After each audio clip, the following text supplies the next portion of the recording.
Okay, so we start with a new standard, Ind AS 116. Again, new learning is going to come to you. Certain new things you are going to learn. So be more excited to know what is going to come. See, before we proceed into Ind AS 116, I would like to give an example of one port called Hambantota. Have you heard about us? Sri Lankan port. Now, what did they do now? They took some loan or something from China, and they gave this port to China for 99 years lease. Now, as per the terms, okay, first of all, one asset was identified.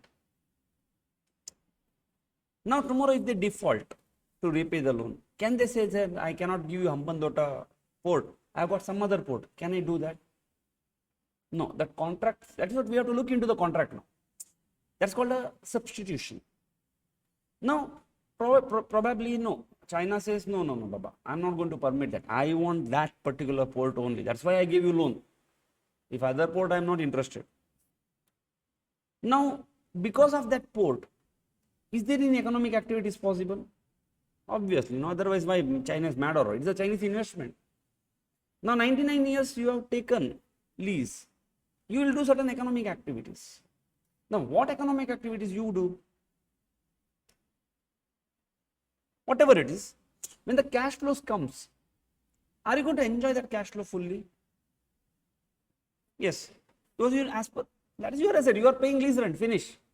You don't ask me. You don't change the plot. This is the same asset I want. Next 99 years, and whatever I do, you should not ask me now. And whatever cash comes, it's for me. I can direct that use. That means I can create one prison there, because already so many prisoners are there. I'll take them and put in Sri Lanka. I can have agricultural activity. I can do one shipbuilding. I can do my military activities there. Next to India, I get one beautiful place, no, to have all rocket to launch and all. So South is very difficult, Chinese to reach. This is very nearby.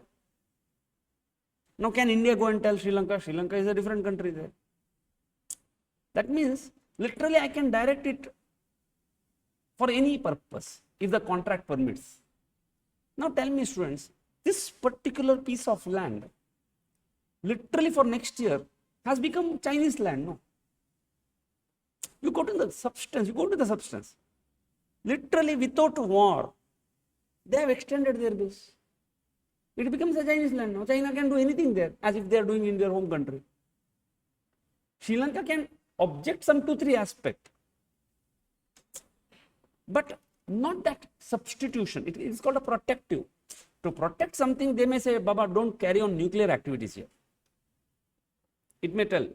But can it do anything, whatever it wants?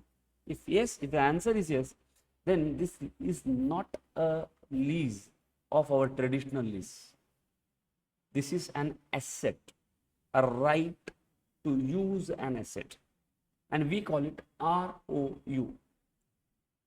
So that's why any lease contract, forget what you learned in your intermediate. You learned, no? How many types of leases are there? What all those?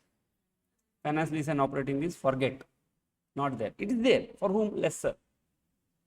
Lessee gone. That concept itself is gone. You unlearn now what you learned.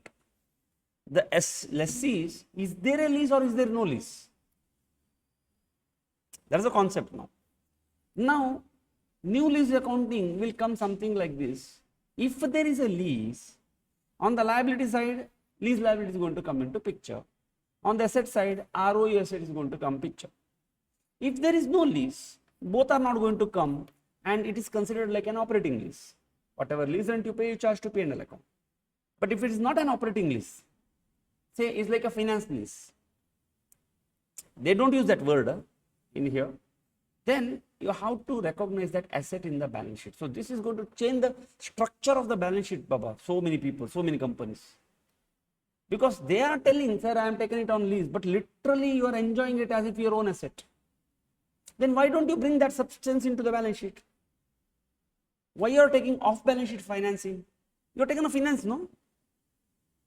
It's like instead of buying that asset by taking a loan and paying EMI, what intelligent thing you have done, no?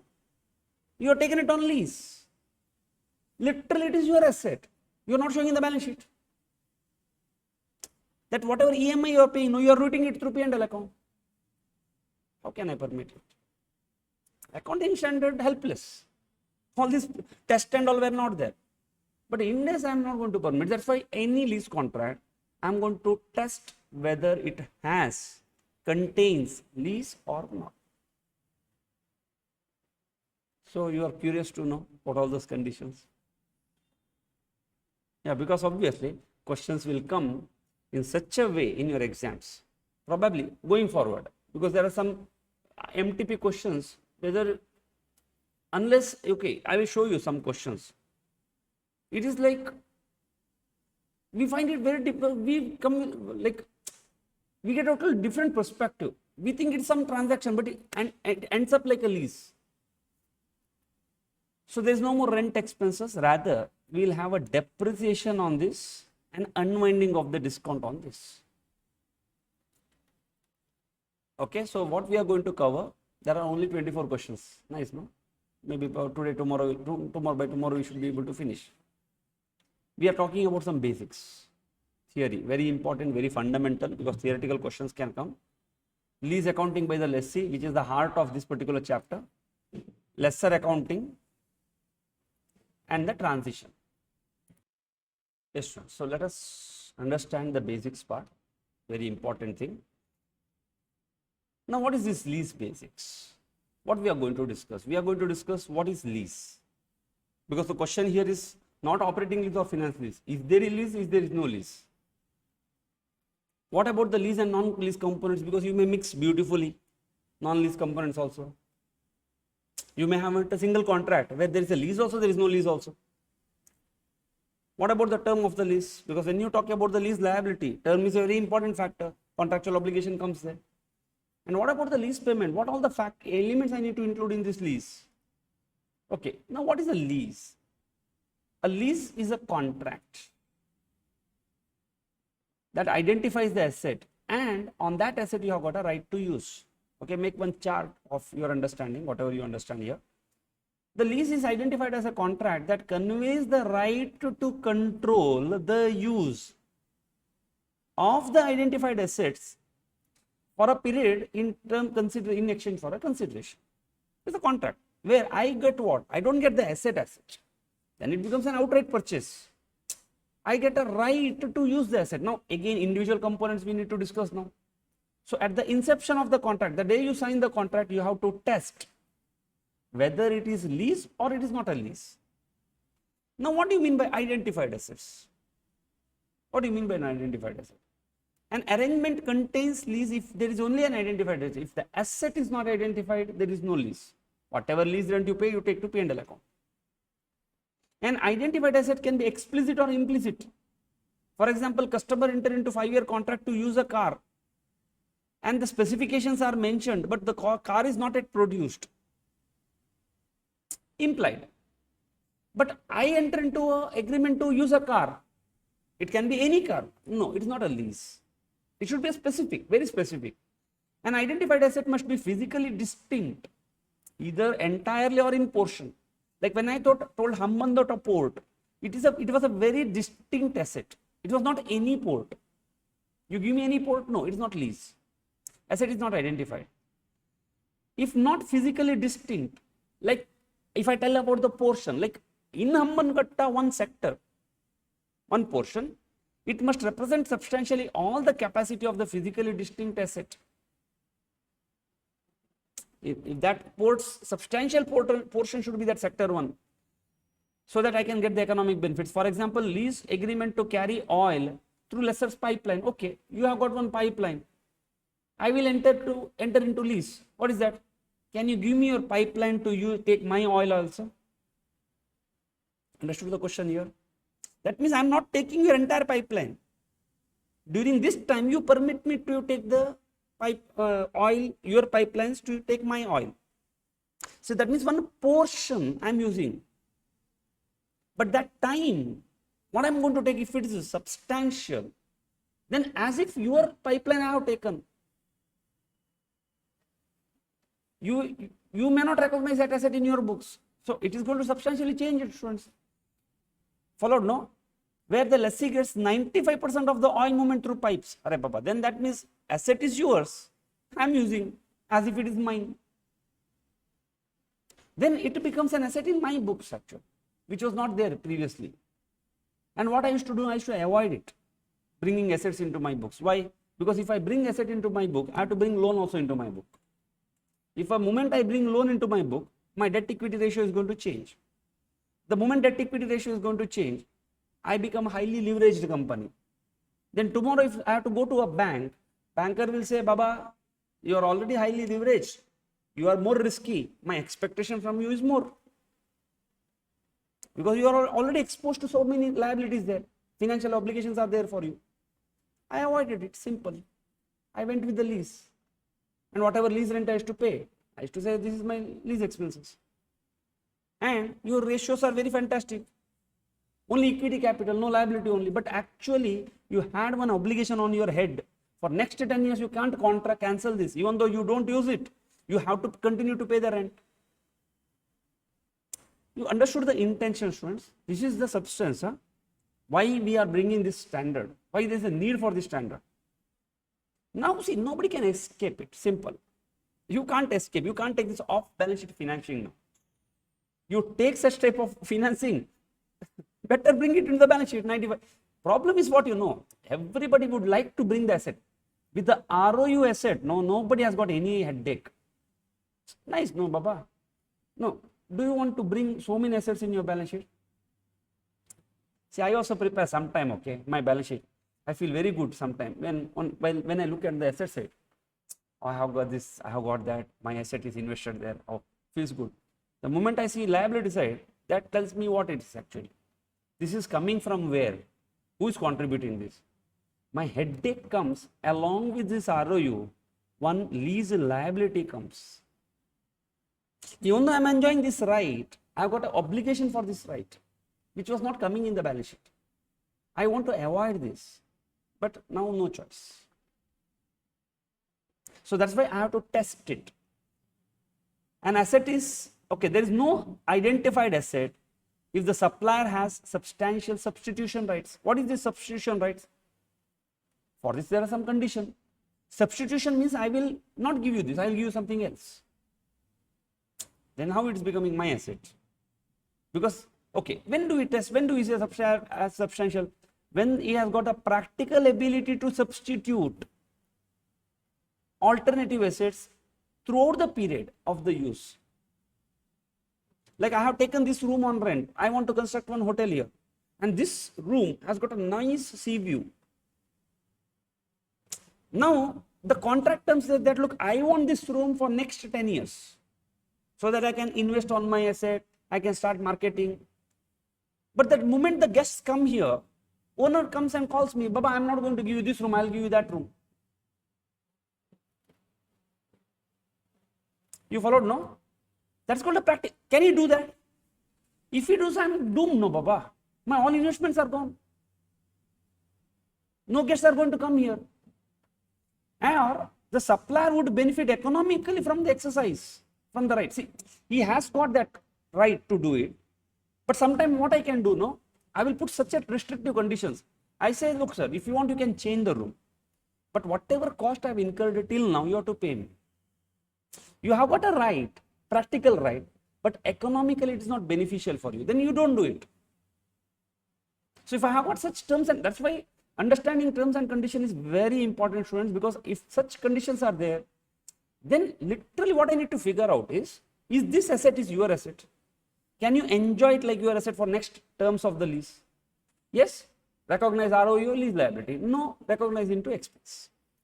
If the supplier has got a substitution only and after a particular date or event, they are not substantive. That means you don't have a practical ability throughout the period of use. Right to control the use. Yes, students, are you clear in the first part? What is substitution right? What it means? Now, let us talk about the right to control the use. What do you mean by that? Because see, today's contracts are very complicated. Human being is very intelligent. They have learnt a lot. They apply their mind in all the direction. How can I avoid it? So right to use means you need to have a right for the economic benefits and a right to direct the use also. What do you mean by right to economic benefits? Like you should be getting all the primary benefits output out of it. So that assets primary, like if I set it as a hotel, what is my primary output? The guests. Okay, restaurant, food, sale of food, that's the primary. What are the byproducts? Some wastage and all I may give, whatever it is, byproduct, or I may sublease it to third party. These are all the economic benefits which I may get from using the asset. Not just that, I should be able to take the relevant decisions about it, like changing in the type of output. Like I have got a plot of land. Should I use a parking area or should I use a plantation? If this particular room is there, should I have a restaurant or should I have a room? If it is a room, should I have a PG or should I have a commercial complex? Should I give it to residential? It's all my decisions, because each of my decision is going to change the cash flow, how much it's going to come from. Can anybody stop me? If it's my asset, can anybody stop me? No. That's what the question is. Can the lessor stop me? If answer is no, then chalo baba, it's actually an asset. You have purchased it. When the output will be produced, where it is produced, how much quantity it should be produced. So these are all called the relevant decision making right, and that's called the right to use. So you have identified an asset. See, understand, the flow comes like this. You have identified an asset. You know what specific asset it is, which the supplier cannot substitute. Just the identification is not important. You should have got the right to use that asset. Right to use the asset means you should be able to get the economic benefits, and the economic benefits come from the decision, and you should be in a position to take those decisions. This is all a test.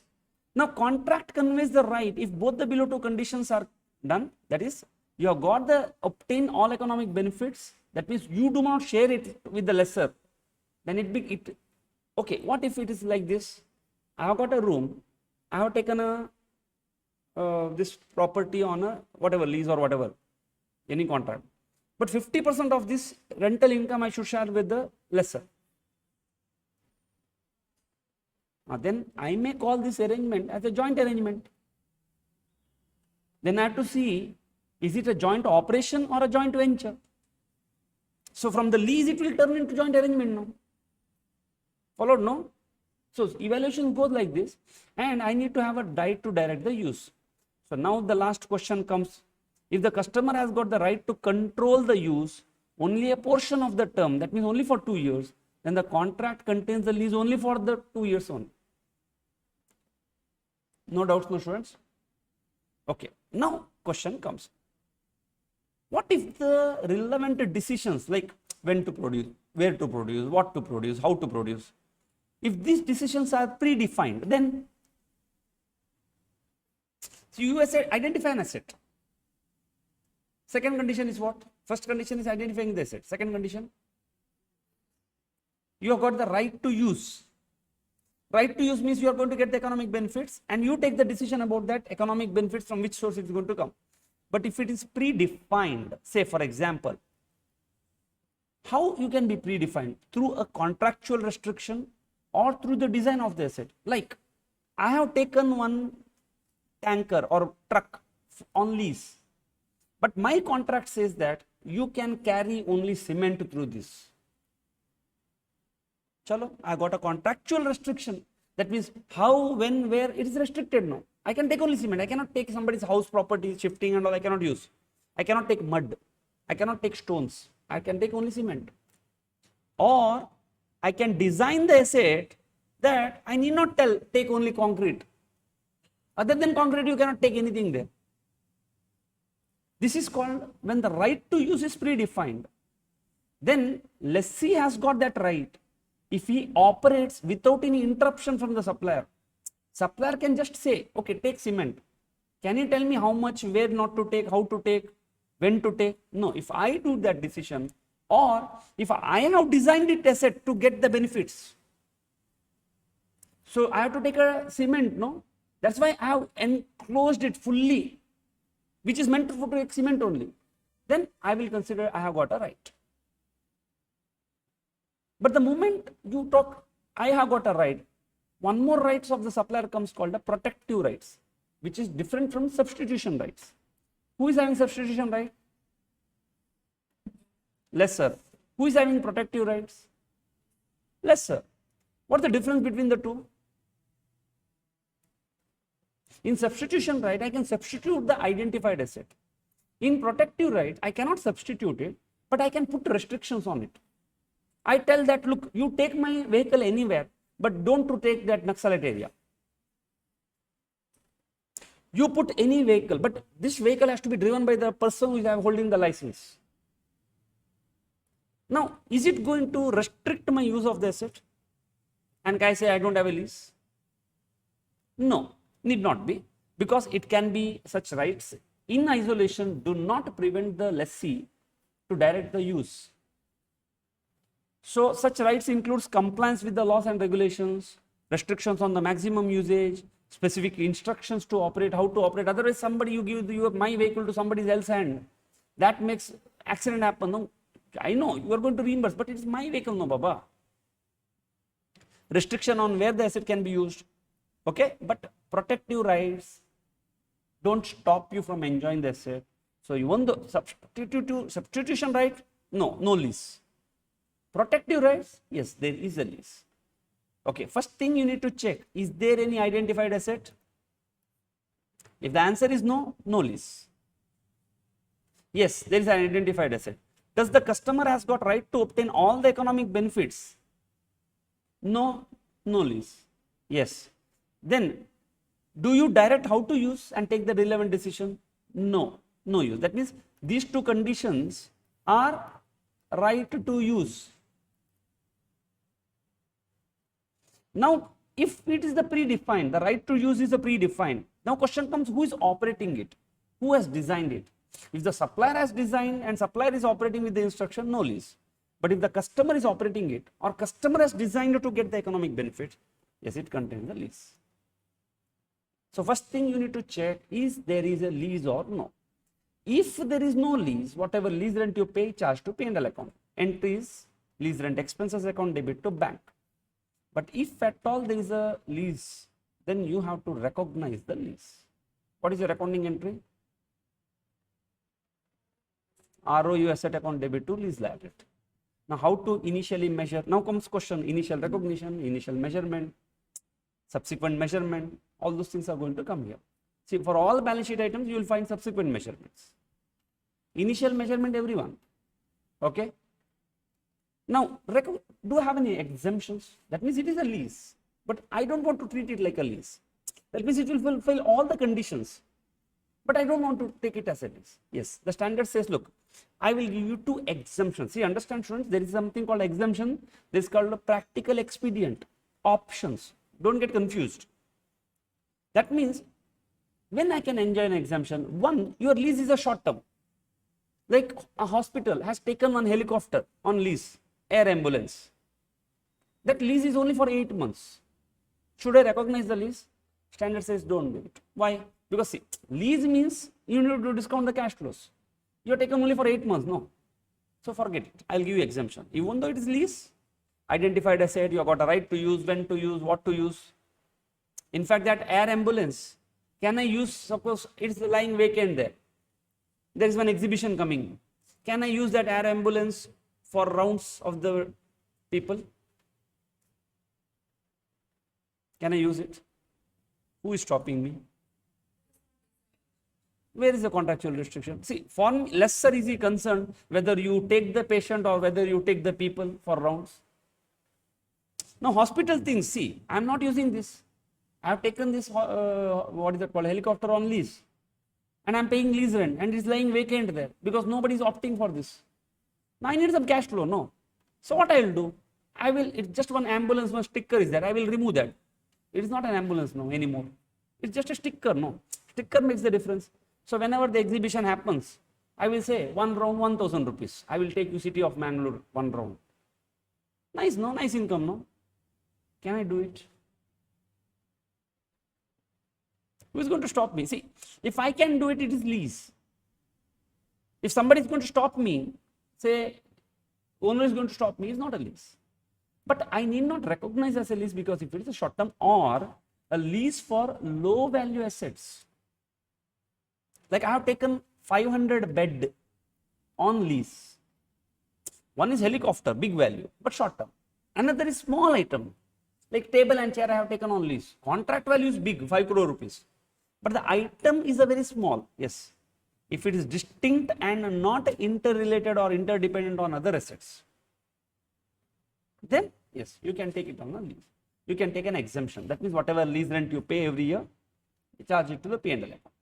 So lessee can elect not to apply Ind AS 116 if it is a short-term lease, less than 12 months, low value assets. And when do you say low? Then I will say everything is a low value only, no? Then the standard put one test there. Look, you can do that low value exemption, low value item. If the lessee can benefit from the use of the underlying on its own, together with other readily available resources. That means it is a distinct. In 115, we are going to come across this thing. I'll explain you more there. And the underlying asset is not highly interdependent or interrelated. Like example of low value assets may be computer, beds, tablets, printers.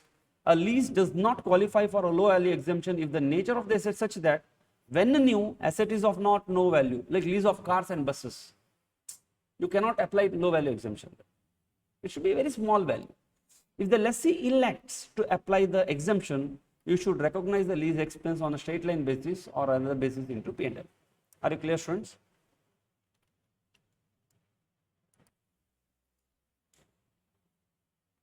Yes, next question comes, separating of the lease and non-lease components.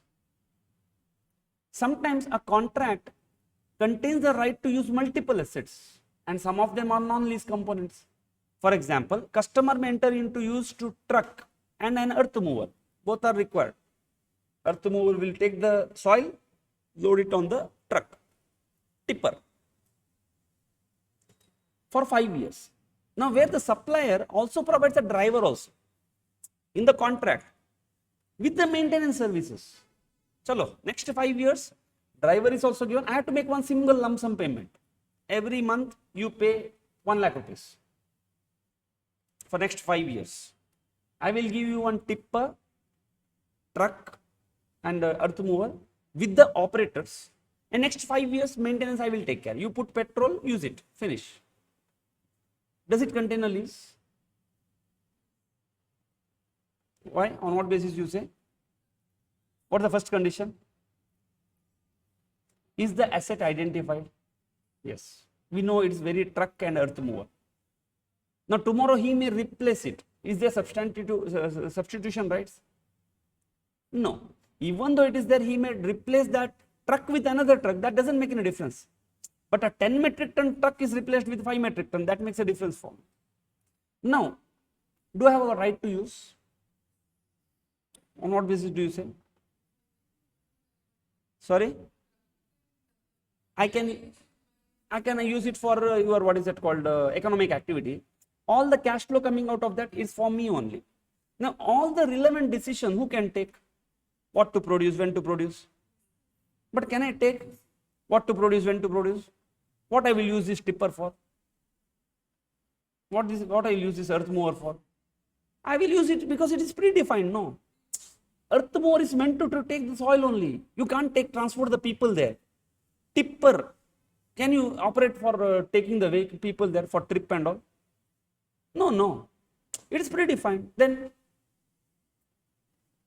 how do you say that it is a lease? Then you ask me question, sir, okay, it is predefined. But who is operating it? Without the instruction from the supplier, I am operating.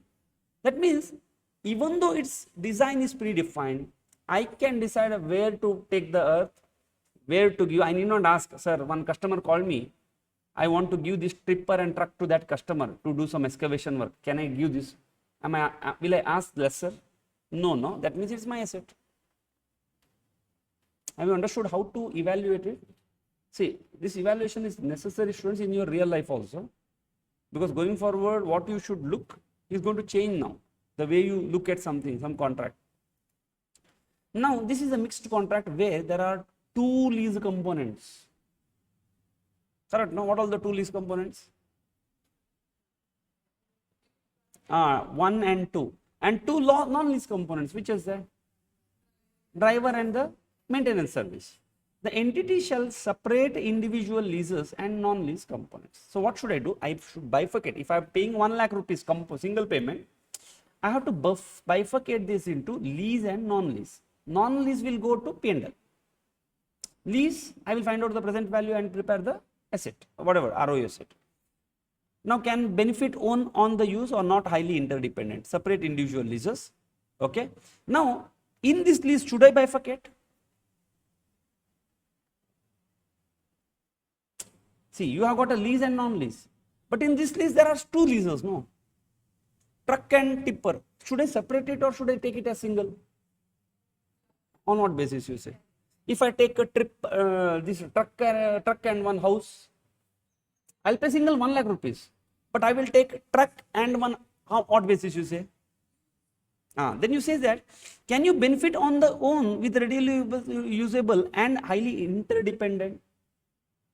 If it is interdependent, then you can treat both as one. Otherwise, see Baba, you have to go so much depth that you have to bifurcate. Otherwise, people are out very smart there. They will take truck and house as a one single contract. You should ask them, what is the purpose, Baba? What is the use of this truck and house? You will take anything then in single contract. You will try to fool me. No. In the above example, since truck and earth mover are interrelated, we can treat them as a single rather than separate, because it's an accounting exemption given to me. But the moment I give, people will try to take the advantage. Non-lease components are accounted separately as per other Ind AS. Now question comes, what about the common cost? Cost incurred that do not transfer the goods or service do not give any separate component. Say for example, I will give you 1 lakh rupees every month. What is included in this lease? One truck, one earth mover, two drivers, 5-year maintenance, plus administration charges or monthly taxes. You need not pay, I will pay. At whose cost? Will the lesser pay? Lesser pay you have to pay, no? Like if I take this house on rent, electricity charges who has to pay? I have to pay. Like this, taxes also part of it. See students, understand, when you paid 1 lakh single amount, you actually got 4 goods or services. But taxes, you didn't get anything, no? Did you get any distinct goods or services? No, that is called common cost. It is not a lease also, it is not a non-lease also. The standard says that, look, when you have got such admin charges, taxes and all in the lease component, in the lease contract, these costs should be included in the total consideration and allocated to the lease and non-lease. And only one question comes, how should I allocate between lease and non-lease? You have to allocate based on the relative standalone selling price. 115 flavor comes. In 115 we are going to discuss it. You call one guy, sir, I want to take one health insurance. You know that policybazaar.com or whoever. Oh sir, take one health insurance. I will give you critical insurance also. I will give you life insurance also. You pay one single premium combo offer. Followed, no?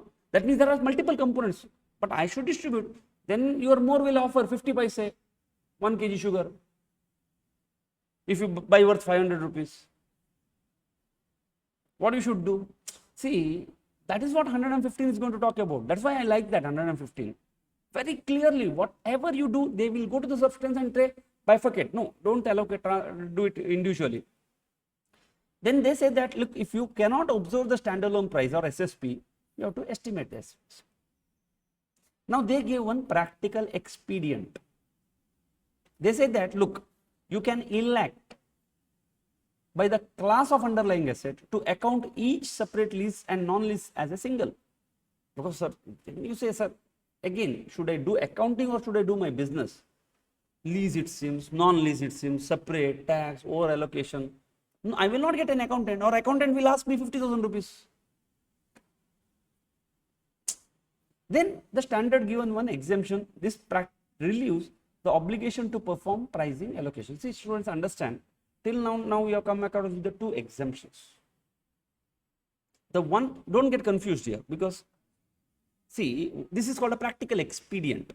Practical expedient is a election, option form. The first thing is, if it contains a lease, I need not treat it as a lease. Which all? A short-term lease and a low-value item lease. Okay. Other than this, I should contain the recognize the lease. Now, when I'm recognizing a lease, that lease contract has got two components. If I decide not to recognize, or if it is not a lease only, then practical expedient concept doesn't come at all into the picture.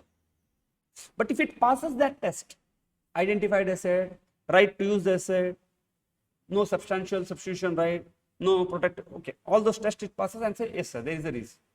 But my problem is that lease contract may be mixed with so many components.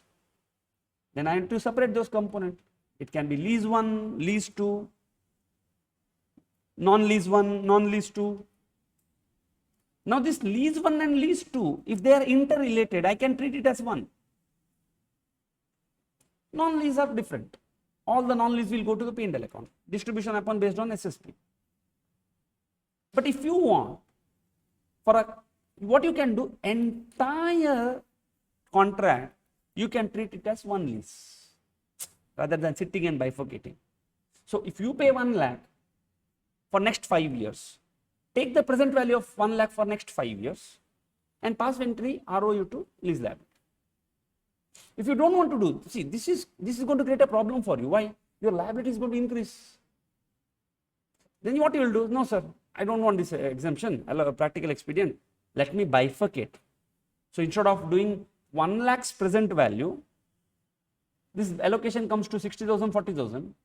I will take 40,000's present value. But doing this job requires more effort. Are you clear about this? Practical expedient, no confusion. Huh? See students, I want you to discuss at this point of time, because again, I'm not going to discuss. Again, I will assume that you have understood it. I will start talking. I hope you understand it. Are you very clear about the lease exemption and the practical expedient? Practical expedient is the component. If it is only one contract, one lease, no practical expedient question. But if that contract contains lease and non-lease, or chalo, I will ask you one more thing. There is one contract. There are 2 lease components, no lease, non-lease. One contract, 2 lease are there. Lease 1, lease 2. Should I bifurcate or should I count it as one? And then you see, sir, is it interrelated? If yes, 1. No, 2 separate. But that doesn't make much difference to me. I can opt one practical expedient because it's one contract. No, because both are same. Instead of 2 liabilities, I have 1 liability. Amount wise same. But my challenge comes when I have got a non-lease. Because the non-lease I have to separate now, because non-lease will go to P&L account. Liability doesn't come there for the non-lease component. But the non-lease component, I can again opt to take all this into one, whether interrelated, not interrelated. And if there is any taxes, if I take everything as one, then it doesn't make any difference. But if I want to split it, then taxes also I should distribute among the both. This is called a practical expedient. I hope it's clear. Clear, Nagabhushan? Now the lease term, very important part. The lease term begins on the commencement date. Chalo, one single line is told in the standard. Then immediately you'll ask me, sir, what is the commencement date? Commencement date is the one in which the lessor makes the asset available for use by the lessee. When I have provided that asset, that is my commencement date. In certain cases, commencement date may be before the date stipulated in the agreement also. So we have to be careful. The timing when the lease payments do not affect the commencement date. So I have given the asset today and I have asked to pay me the rent starting from 6 months down the line. Commencing is today. So my liability is going to come today. When I will pay you, or when my contract is going to say, that is second. Now the commencement date is important because on this you pass this initial recognition entry, ROU to lease liability, and lessor will recognize net investment in the lease. If it is a finance lease, if it is an operating lease, he will not pass any entry. You will pass this entry except for short term and low value. Interconnected, things are getting interconnected to you. Clear now, Vidya? Now, what is that lease term? Lease term is the sum total of rent free period. Maybe, probably I'll say first 6 months you need not pay the rent. That is my lease term. Non-cancelable period for which lessee has got the right to use. Now, what is this non-cancelable period means? See, I never entered into that non-cancelable, but I came across that situation once. I wanted to take one property on rent, coaching classes. Now that the owner told me, next 3 years, you have to enter into contract with me, non-cancelable. I said, no, Baba. Non-cancelable means, even though I don't want to use that, next 3 years, I have to pay the rent to him. Whether I will use, I don't use, that is secondary. Now he's rest assured. Option for me was, if you do that, I will keep the constant rent for next 3 years. If you don't do that, the rent what we fix is meant only for 1 year, and it is subject to revision. Then I have to take a decision. Followed, no?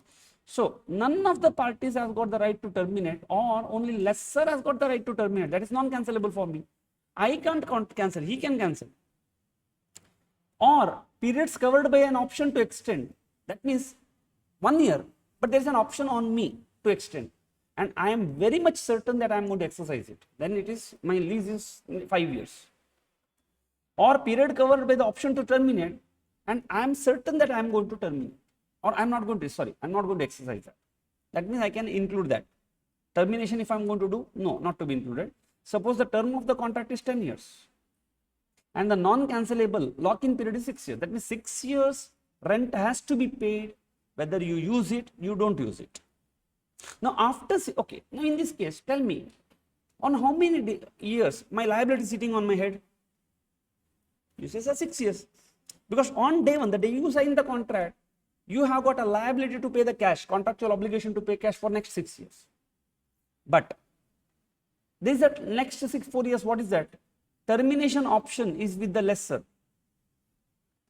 Oh, that means after 6 years, if this contract has to be, first 6 years, both the parties cannot terminate it. After 6th year, I don't have an option, but a lessor can terminate. But for lessee, it is 10 years only, no? Because I am bound by that time now. I cannot do anything. Lessor keeps for 10 years, I have to end up paying 10 years. Termination option is the lessee. Then literally it is 6 years, but on day one, if I am damn sure that I am going to take it for next 10 years, then it is 10 years. Otherwise, I have to, it's called a remeasurement. I have to remeasure after some time. If the condition is beneficial, definitely, why not? No, Baba. At a cheap place, if I am getting a rent, definitely I will continue lifelong. Termination is the both, then 6 years, assuming insignificant penalty. If there is a significant penalty, then termination possible any time. Okay. So the last part, we will talk about the lease payment. Yes, students. So before we proceed into the lease payment, because lease payment is important for lessee accounting, we will solve the problems on your component, lease and non-lease component.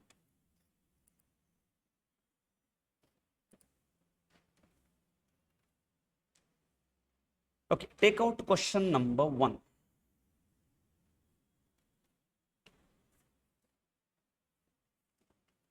Now, a lessee entered into a lease of an equipment. The contract stipulates the lessor will perform the maintenance of the leased equipment and receive the consideration for the maintenance service. Oh, that means equipment and maintenance I am taking now. How much I am paying? Probably I must be paying 1. Contract includes fixed price as below. They say that you have to pay 80 plus 10, 90. Single payment I need to make. And the contract is telling me, out of 90, how much is for lease? 80. How much is for maintenance? 10. Probably I might have drafted the contract like that, no? See, instead I will say, followed, no?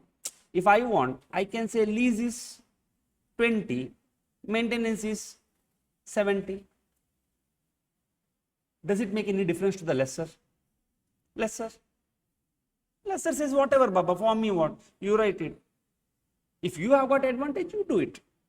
Then I will try to draft this contract like this. Because see, I have to pay 90. Now, what breakup does it make difference for him? No.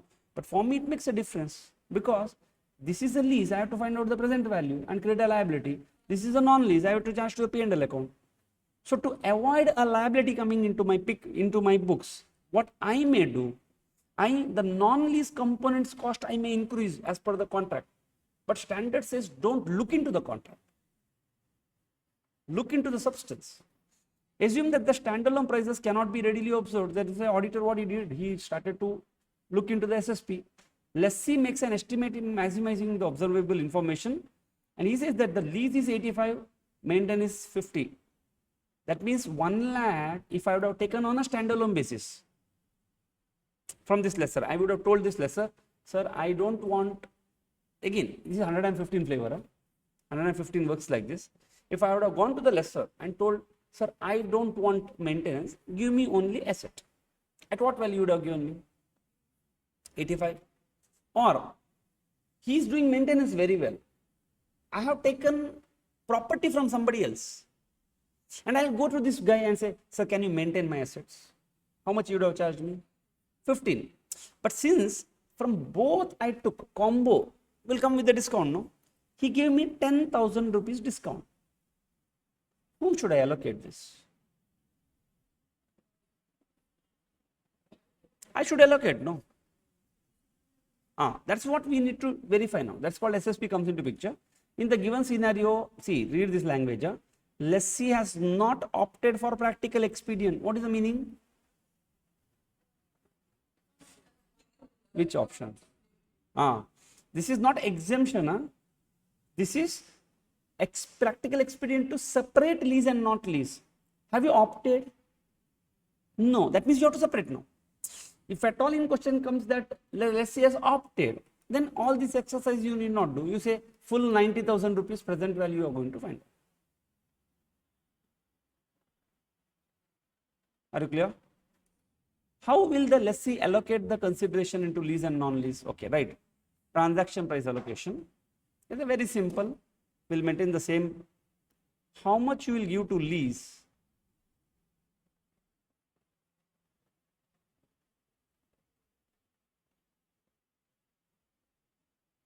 $90,000 is its total consideration into what is its real original price? 85 by 100. So I am going to give 76,500. That means as per contract you can say for this equipment only 1 rupees. 89,999. Leave it. I am not going to consider that. I am going to consider 76,500.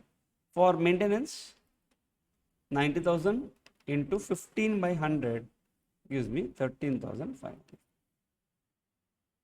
Total comes to 90,000.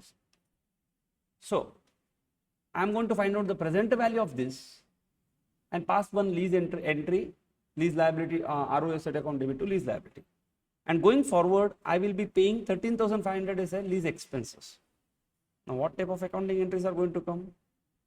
Accounting entries. At this point of time, I don't want to discuss because again, it sounds complicated. Now, what entry? Because I pay 90,000.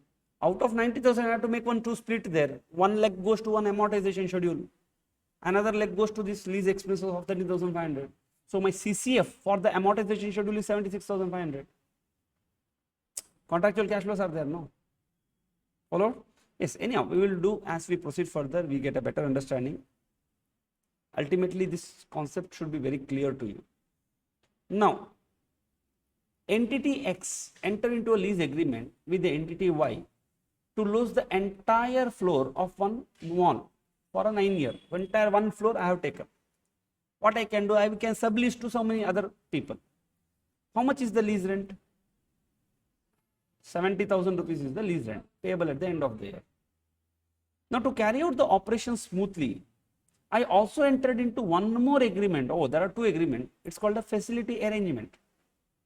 Using certain other facilities such as lift, DG, power supply, parking space, obviously, no. Can I take only the space there? No, parking also, because when the customer come there, they need a parking space. So I have to take parking place also for me. Otherwise, tomorrow the owner of the mall will say, don't park in my area. Your customer, you decide where, let them tell where to park. Then no customer will come. So I entered into 2 contracts now. One contract will give me a parking space. or DG set, power supply, whatever it is. Another will give me a space. Now amounting to 1 lakh rupees. As per the agreement, the ownership of the facility shall remain with entity Y. They said, look, I am the owner. You have taken only for lease for next 9 years. Incremental borrowing rate is 10%. Of whom? Lessees. That means I could have purchased it. How? By taking a loan from the bank. So instead of paying lease rent to you, I would have paid EMI to bank. This asset would have been for me now, next 9 years. That's why I am interested in, if at all, instead of this lease agreement, if I wanted to make an outright purchase, what is my borrowing cost? That's the incremental borrowing cost, because discounting has to happen. The facilities agreement clearly specifies that it shall co-existent and co-terminus with the lease agreement. What do you mean by this? If at all my original contract for the space expires, all other things also expires. Tomorrow I cannot say, sir, I don't have space, parking area I want. No. Outside people, your shop is somewhere else and you told your customer, go and park in that mall. That is my place. No, your second contract cannot exist independently of the first contract. Entity X has assessed that the standalone price of the lease agreement is 1,20,000. Oh, if at all I would have taken this lease on a standalone basis, they would have charged me 1,20,000 and the agreement is 1,80,000. It comes to 2 lakh. How much he is charging me now instead of 1,20,000? 70 and 1 lakh. Oh, what he must have done, taken some portion from that lease and put it here. Does it have any benefit to the lessor? May not be. Does it have any benefit to the lessee? Yes, I can avoid liability coming into my balance sheet. Entity X has not elected to apply practical expedient as per paragraph 15. Full stop is sufficient, but they explained you what is that practical expedient. To separate non-lease component from the lease component. Accordingly, it has to separate now. How will entity X account the lease liability at the commencement date?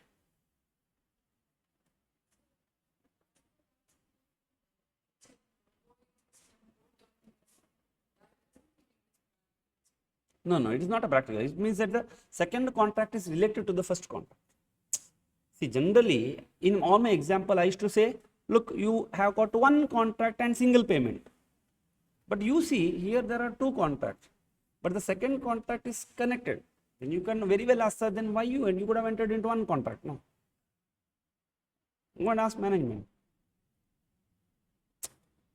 Ask management why you are doing like this. Previously, you are taking advantage by doing this, taxation advantage or God knows what type of advantage you are taking.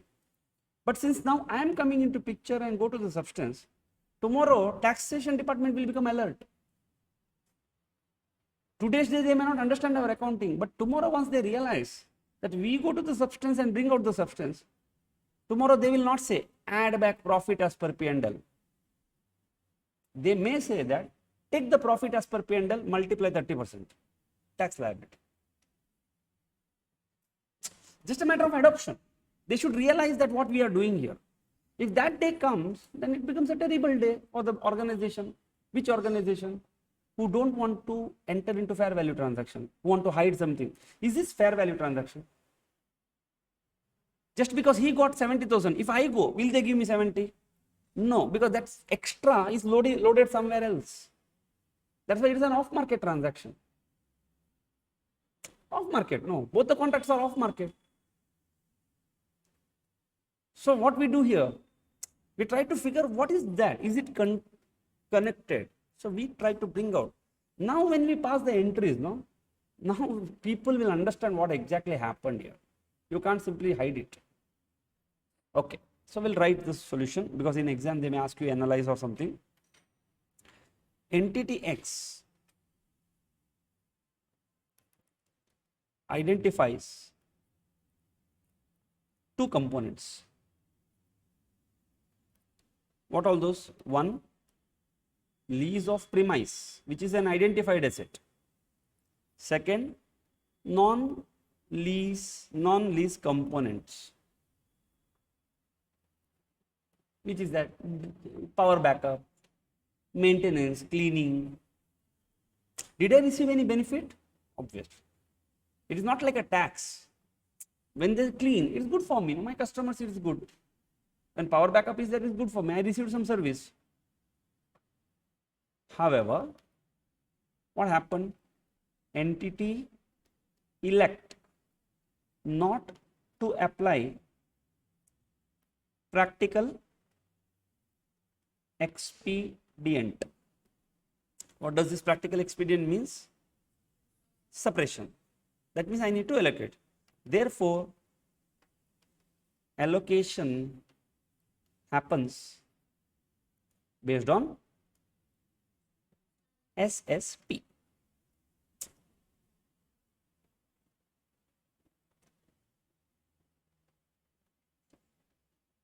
So in totality, how much do you pay? 1,70,000. On a standalone basis, how much you should have paid? 2 lakhs. So I need to prepare a working of allocation. Okay, this is the theory is clear. I have to prepare a working of allocation. Say allocation, write the heading. How much is rent building? 1,70,000 in total, considering both the contracts. Both the contracts, 1,70,000, no? Because both are coterminous. They are connected, they are not independent. Into how much is my fair value of the building? Rent 120 divided by 200. This gives me 1 lakh to see 32,000 rupees they have reduced to avoid that liability, because I have to find out the present value of this 1 lakh to now, not what you tell me in the contract. Contract you can write anything, go hell with that. Service 1,70,000 into 80 by 200 gives you 68,000.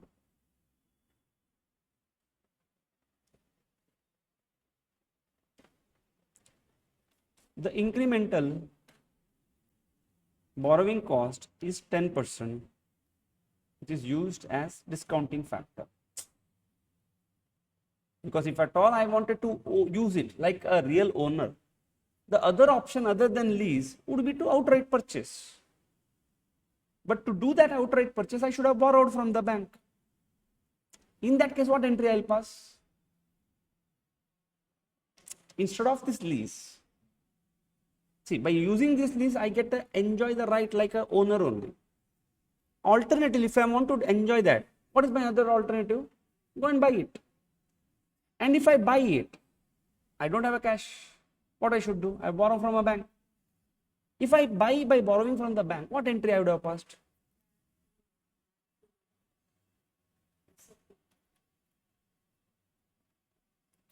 Okay, this is allocation. Question is clear?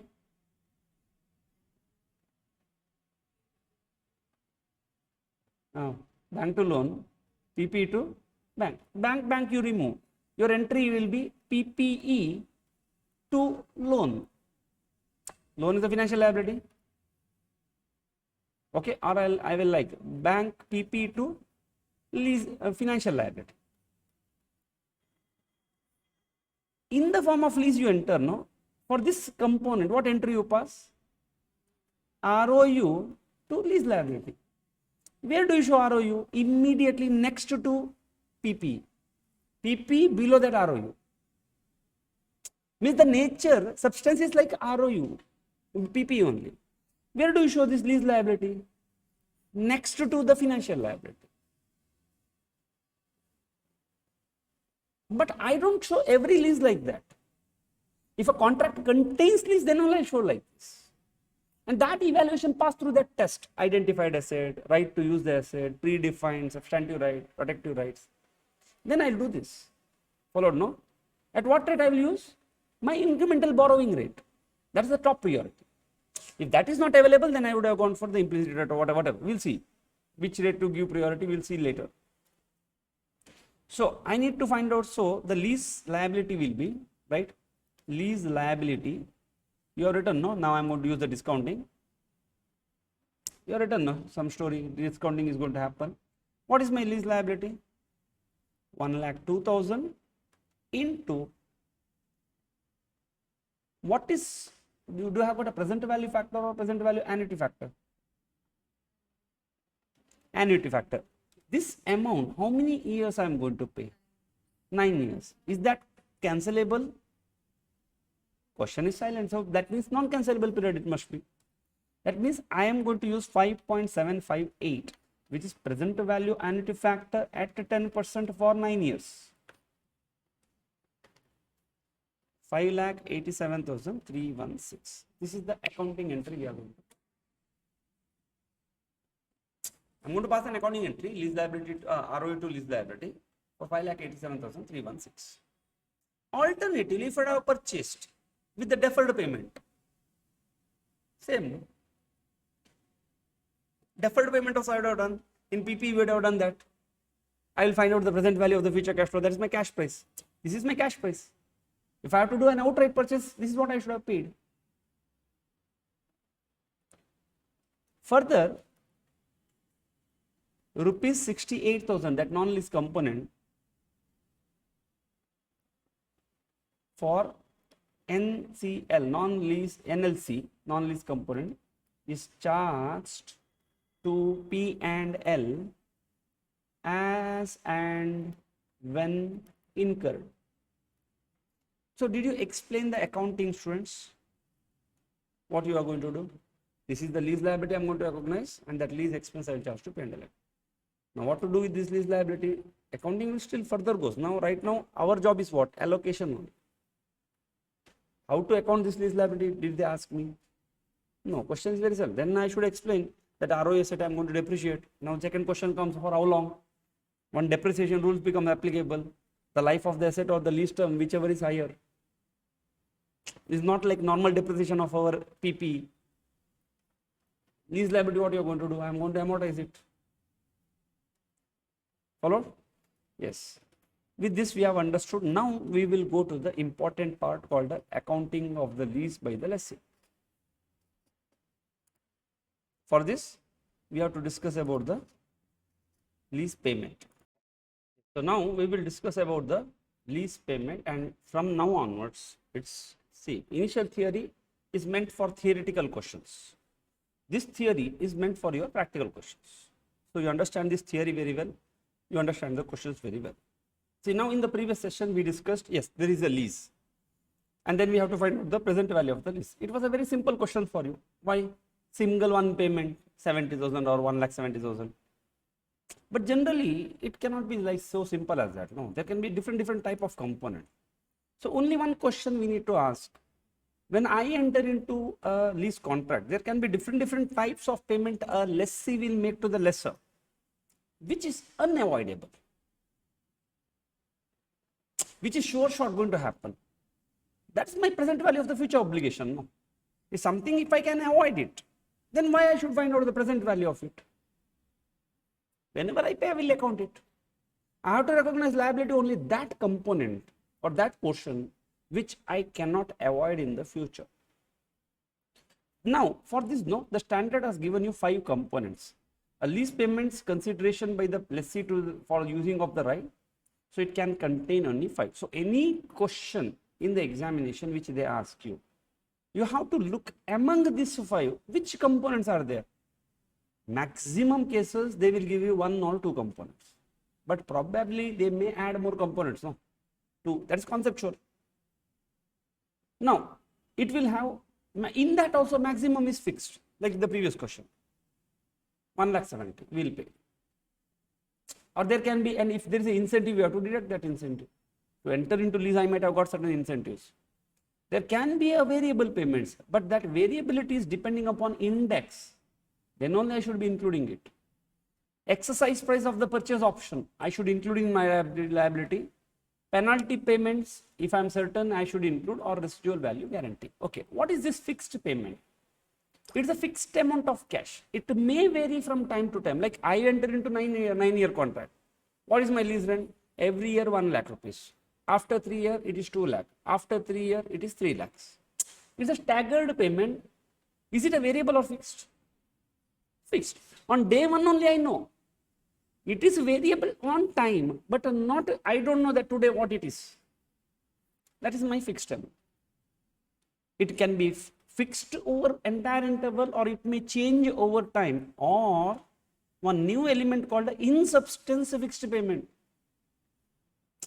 It looks like a variable, but in substance it is actually fixed. It may contain a variability, but in substance they are unavoidable. For example, I have to pay the lease payment. How much? 2% of the last year's sale or 2% of the current year's sale, whichever is greater. Tell me, is it fixed or variable?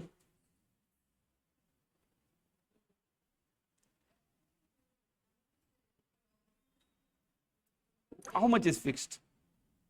How much is the fixed component in this? Minimum 2% of the last year's sale is fixed. No, it looks like variable, but why? Because I use the word called whichever is greater. If I change this 2% of the last year payment, last year's sales or current sale, whichever is low, then it becomes purely a variable.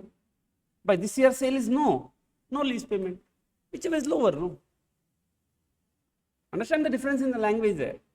If they tell me whichever is greater, then 2% of the last year's sale is history now. Minimum that I need to pay, because if current year I don't sell, whichever is higher, I have to pay last year. But if I say whichever is low, then it becomes a pure variable. It's not in substance fixed. Because this year's sale, if I don't do, I don't pay anything. Have you understood the difference? They will trick you with this language. Okay, now what is a variable? This is contingent. And it's going to, other than passage of time. If it's passage of time, then you know it. I told you one example. Now it can take two forms. That contingency may be depending upon the market rate, or contingent can be because of the use of the asset. Like for example, these are included in the estimation of the lease payment. Like if I will say, look, how much lease rent you have to pay, that it depends upon the inflation. Now, do you have control over inflation? No. So if inflation is going to change, your lease rent is going to change. Simple. Now, how much rent do you have to pay? Depending upon your sale. Is it a variable? Yes. But that second variability, I can control it. How? Not selling. They say that you have to pay if you have to use. It's not variable. Means it is variable. I will not find out the present value of the future cash flows by making estimates. Why? Because sales I can control. No, use I can control it. I don't use it, I will not pay it. That means it becomes avoidable. Since it becomes an avoidable, you should not find out the present value of the future cash flows. But if it is unavoidable in the first circumstance, since you don't have a control over inflation, you have to estimate and find out the present value of the future cash flows. When you ask me, sir, it's going to change, let it change. It's called a remeasurement from time to time. Every 31st March of the balance sheet, you have to remeasure. Now, you have got an option to purchase at the end. Like, I have taken this property for 10 years. There's an option also. After 10 years, if I want, I can buy this. And if I'm certain on day one, I should include in the lease liability. I'm not certain on day one. I became certain only on year 4. No problem, include then. Again, it's called a remeasurement. Penalty payment on termination. On day one, I didn't thought that I will be using it for 10 years. But the year 4, I decided, okay, next year I'm going to close it. Change. If you decide not to exercise this, don't include. If you decide to exercise it, include it. And the last is residual guarantee, value guarantee. That means the scrap, when you give, generally you give guarantee. Like you have asset, you have taken, you have used it. So you give some guarantee. Okay, sir, at the end of this property, when the lease contract is going to end, I'll pay you, say, so much amount. If the guarantee is given to the lessor, that the value of the underlying at the end of the lessee will be at least so much amount, the lessee shall include in the lease liability the guaranteed by the lessee only. So what I have guaranteed, you should include, because he will come and catch my neck. And what lessor will do, lessor will include guarantee by all the parties, because that is receivable to him. But lessee will include what he has guaranteed. Lease payment do not include payments allocated to the non-lease components. Yes.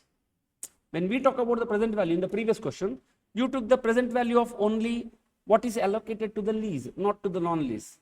60,000 something odd, unless you are accounted as a single lease component. What do you mean by this? Practical expedient. You are not opted for it. Variable lease payments which did not depend upon index, don't include it. Why? Because you can control it. Which is that which is do not depend upon the use, which depends upon your performance. And you can opt not to perform. Nobody can force you, oh, sell only. So I need not include it. Now what about the payments made before commencement date? Such payments shall be excluded from the lease liability. I already made an advance payment. No. The liability is going to be calculated from the commencement date. So if I have made some payments before, it should be not be part of my liability. Liability means in future I have to pay. But what about that payment? Included in the ROE asset. Because without that your asset is never ready to use.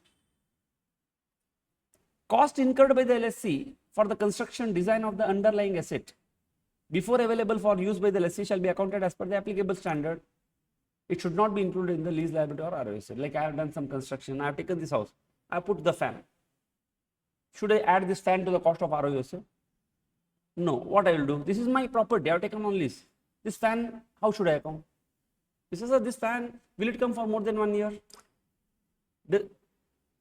Yes. Is it a tangible asset? Can I recognize it? Which all two conditions I need to apply? Future economic benefits. Cost can be. Can I measure the cost reliably? Does it give me future economic benefit? Huh? No? How?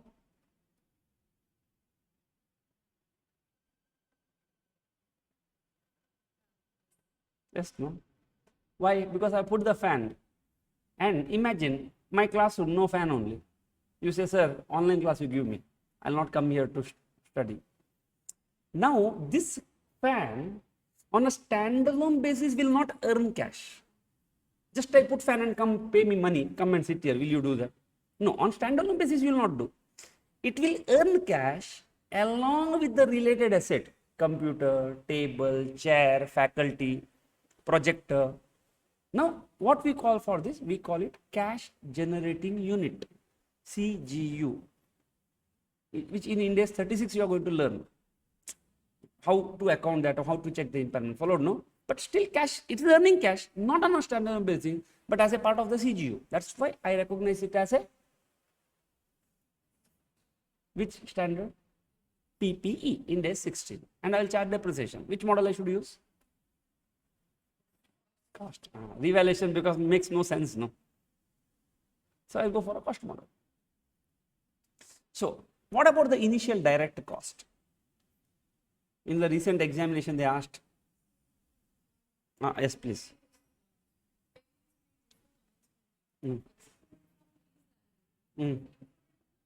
Yeah, because I made some payment to the lessor or to vacate some property. Somebody was there here. So to make him vacate, I paid. Without paying, asset is not ready for use. Without that person vacates, can I use this asset? No. Is it my liability? No, already paid, no. So that's why what I will do, what is my accounting? Simple. What is my accounting entry? To bank. Where is lease liability? I paid, no, to vacate someone. And I paid it before commencement date.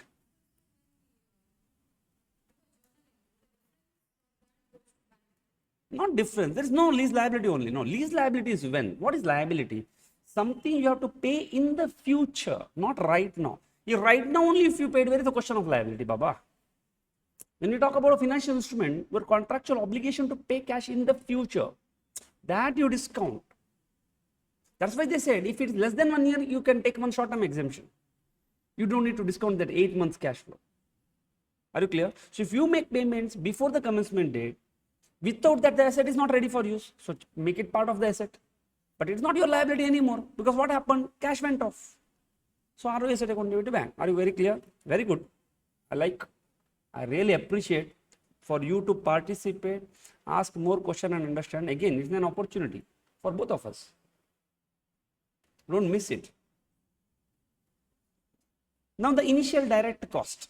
These are all the incremental cost.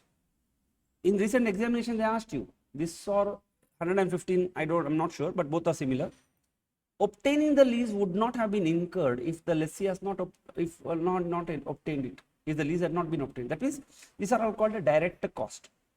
Now, why I incurred it? I incurred specifically to get the lease. If I would not have incurred this, I can't get the lease. Now, what I should include? Commission to the selling agent. Yes, without him, how I will come to know which property is available? Legal fees resulting from the lease execution. That means once I finalize, I will take the lease, then I will draft one contract, no? That I will bet, that lawyer is going to charge me. That is direct expense, because I cannot avoid it. But legal fees before lease execution, no. That means I took one property. Now I took the property to one lawyer and say, sir, can I take the lease? Can you see the terms and condition and confirm? That lawyer decided, checked and say, yes, you can take the lease. Can I walk away from there? Or should I ask him, sir, what is your charges for this consultation? I have to pay him. But when I paid him, okay, see, that is not directly related now. Now, there is a still option, I may enter, I may not enter. That's why if I paid before lease execution, I'm not going to include, I'm going to exclude from the direct cost. If I'm paid after lease execution, that is the direct cost. Without this, I cannot draft, without contract, I cannot enter the lease only. Lease document preparation cost after execution, negotiating lease terms and conditions, no, exclude it. Commission agent's salary include, employee salary you exclude. Payment to existing tenant to vacate, include it. You have put one advertisement in the newspaper, I want property. Sunk cost, it's not direct cost. Now why this classification? Guarantee fees paid to the third party. Why? Because I have to give a residual guarantee, no? So a bank gave the guarantee and I paid the guarantee fees versus depreciation and amortization. This also be excluded. Now why this? Because this cost will go to ROU, capitalization. This cost will go to P&L. This is like a transaction cost. The third is, next is the discount rate. Which discount rate I should be using? Discount rate are used to determine the present value, and always first preference you have to give the rate implicit in the lease. How much rate is actually charged? Because you are paying one EMI to the lessor now. Use that rate to discount, and if it is not available, then you go to the borrowing rate of the lessor. So you don't have any headache. Okay. Now let's see account. Are you clear about the lease accounting? Okay. Now keeping this in mind, let us talk about the recognition and measurement. Initial recognition. When you should do? At the date of commencement, means the day when you got the right to use that asset, or the asset was handed over to you, you should recognize ROU asset and a lease liability for all leases except short-term and low-value asset if opted, because it is also an exemption. At what value you should measure? The lease liability shall be measured at the present value of the lease payment. What is your lease payment? Fixed component, variable, based on index. Tell very clearly. Residual value guarantee, exercise price, termination price. Only 5. No need to look for 6th.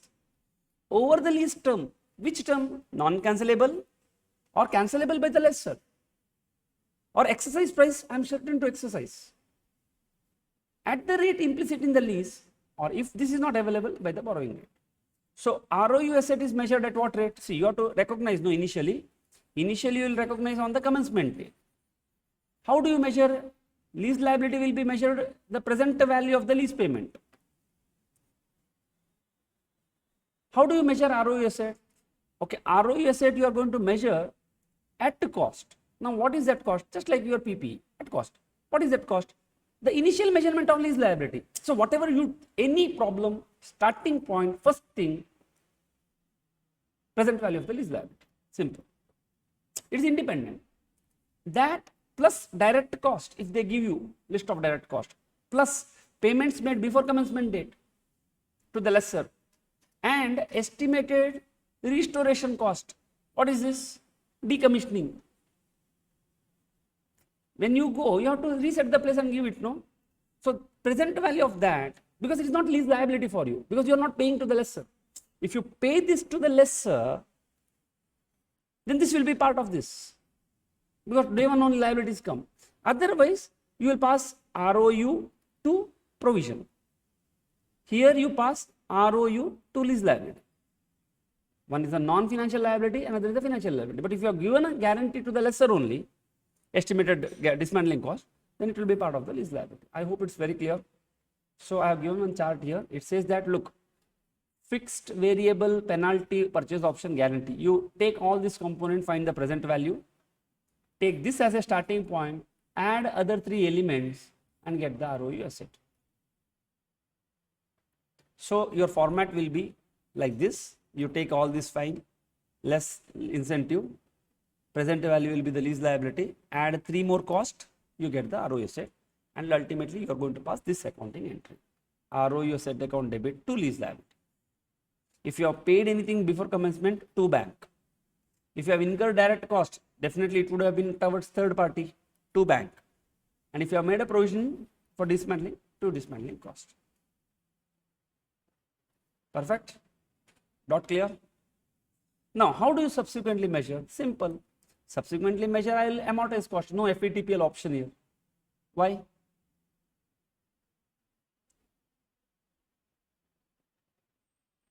Any liability, what is the default option? Amortize cost. No. For financial asset, there is an option, classification. Any liability will amortize cost. Now, lease liability should be accounted in a manner similar to financial liability, where you start with the opening balance, add interest expense based on EIR, whatever discount factor you have taken, less CCF, allocated portion, because there can be a lease, non-lease. The non-lease you separate and charge to P&L account. The lease components, CCF you have to deduct here.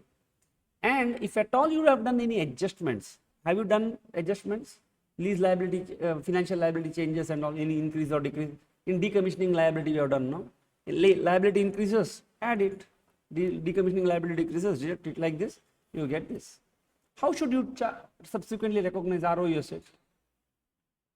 You have got two model, cost model or revaluation, because what is ROU? It is like PP only, no. In substance, it is PP. Only thing is you didn't purchase today. That's why both the model. You can use a cost or a revaluation model. Clear? But now comes one catch. So my accounting will be opening value, initial measurement, minus depreciation, and plus or minus lease liability. Okay, even though I go for revaluation model, you don't, that changes in the lease liability will not go to OCI, like we have no decommissioning liability changes. That is not applicable. It is same cost model. Nice, no? PP to liability, liability to PP, one among the two entries. Now comes depreciation, which is little different here. The depreciation should happen over the life. We know that from our childhood. But which life I should consider? If asset is transferred to the SSE, that means compulsorily asset is going to transfer, or the contract contains a clause which gives an option to exercise that. That is, if I want, I can take.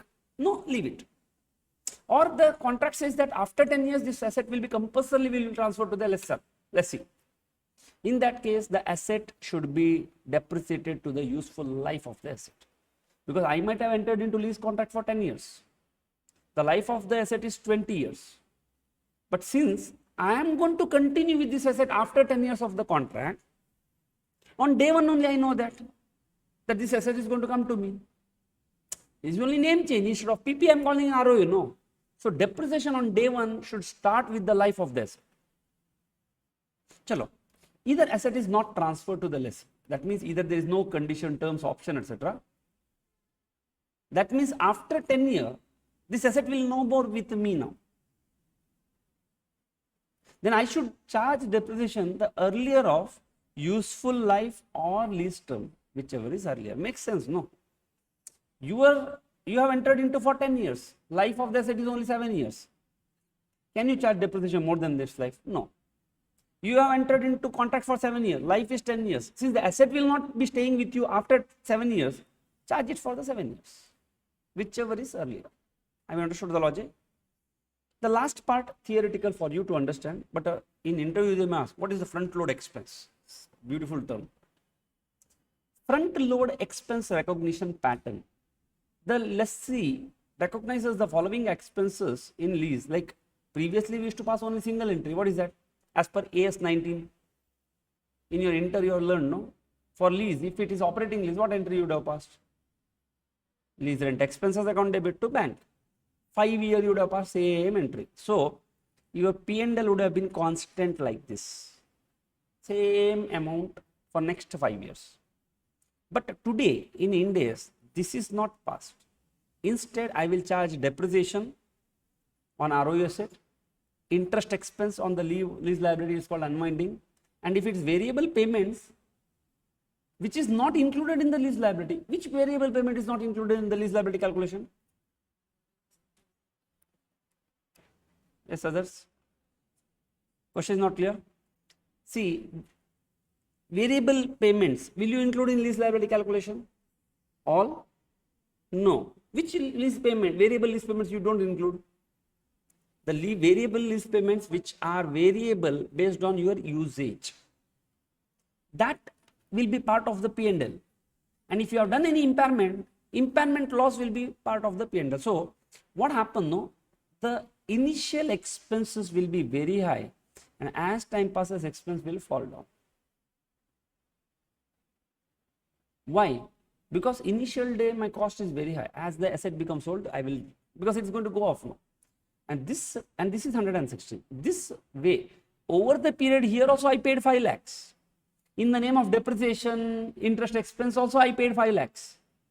But under 116, I recognize as big expenses at the initial days, low expenses at the later date. Followed, no? This is called front end expense recognition pattern. Now 115/16 financial statement will look like this. I told you, lease liability on the liability side, RO asset, and you will have 2 or 3 expenses. Yes, before we proceed into remeasurement, now we will solve the problem. You will appreciate the question. See, one problem you are going to face here, which is not there never there in your 109. The lease rents are generally paid at the beginning. That you should be careful. There all the interest expenses were paid at the end. So here you are going to have little trickiness because of that. So we have to change our amortization schedule the way we prepare.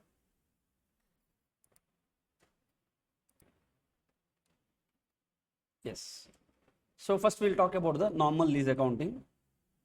Take out question number 3. Entity L enters into a lease for 5 years with a single lease payment payable at the beginning of every year. Chalo, first only we started. How much? 1 lakh rupees. So total how many years I'll pay? I'll pay only for 4 years. Right now one payment I'll do start upfront. No. The lease payment is going to increase by the rate of LIBOR each year. So what type of LIBOR payment, lease payment it is?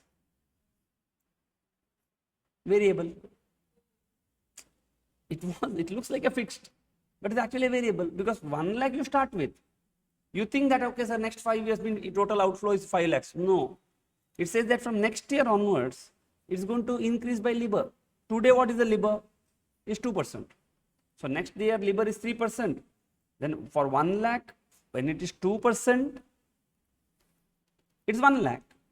When LIBOR is 3%, what is the interest? That is what you need to pay next year. Third year, if LIBOR becomes 5%, then you should say for 2% 1 lakh, for 5% what is the rate you have to pay? So it is actually variable. Is that variable should be included in my lease liability? Why? It is not within my control. Understood how to analyze this? This lease liability is a variable lease liability. Can I control it? No. That means I should include in my present value calculation.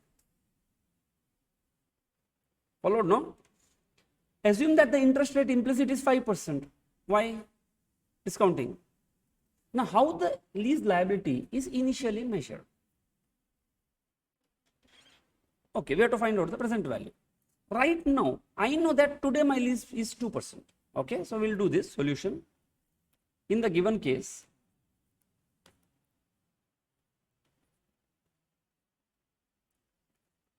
lease rent depend on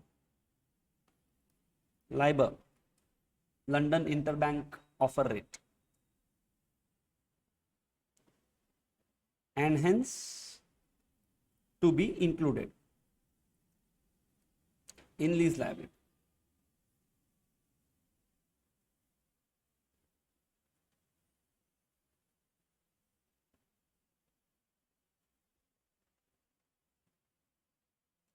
Since labor is 2%, we assume that rent will increase by 2% every year.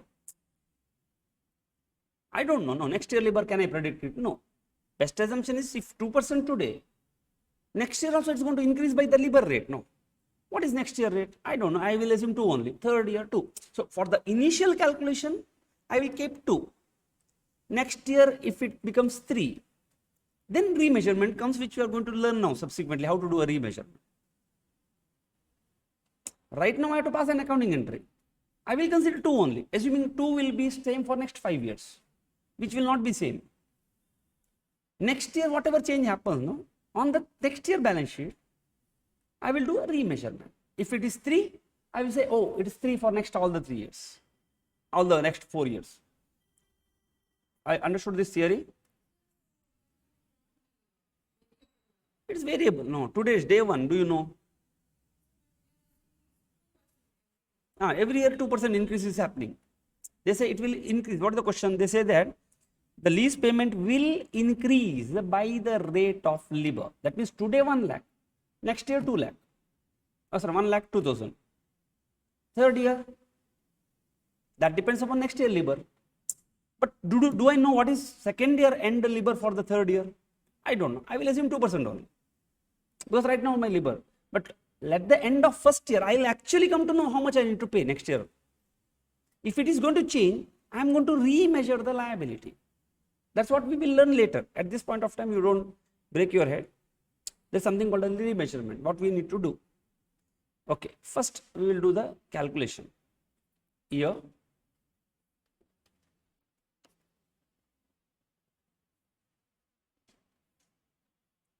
Zero, 1, 2, 3, 4. Why I start with the 0? Because the first rent is the paid on day 1. Lease rent, how much you pay? 1 lakh right now. What is your present value factor at the rate of 5%? 1. This is the care you need to take. Second year is how much my lease rent? 1 lakh 2,000. When did you estimate this? Now, based on today's rate. But you don't know. At the end of the year, the labor may change. Then owner will tell, sir, Baba, labor has changed 3%. You pay me 1 lakh 3,000. That I will do later. No. Now, to pass the entry, I will estimate. Present value factor is 0.952. Third year, how much it is? 1 lakh 4,040. 1 lakh 2,000 into 2%. 1.02.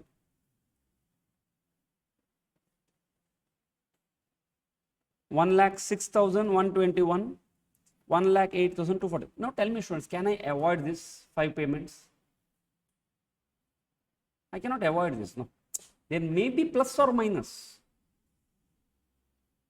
because I need to estimate it. This is somewhere fair estimate. It's good. Or tell me, students, which makes sense?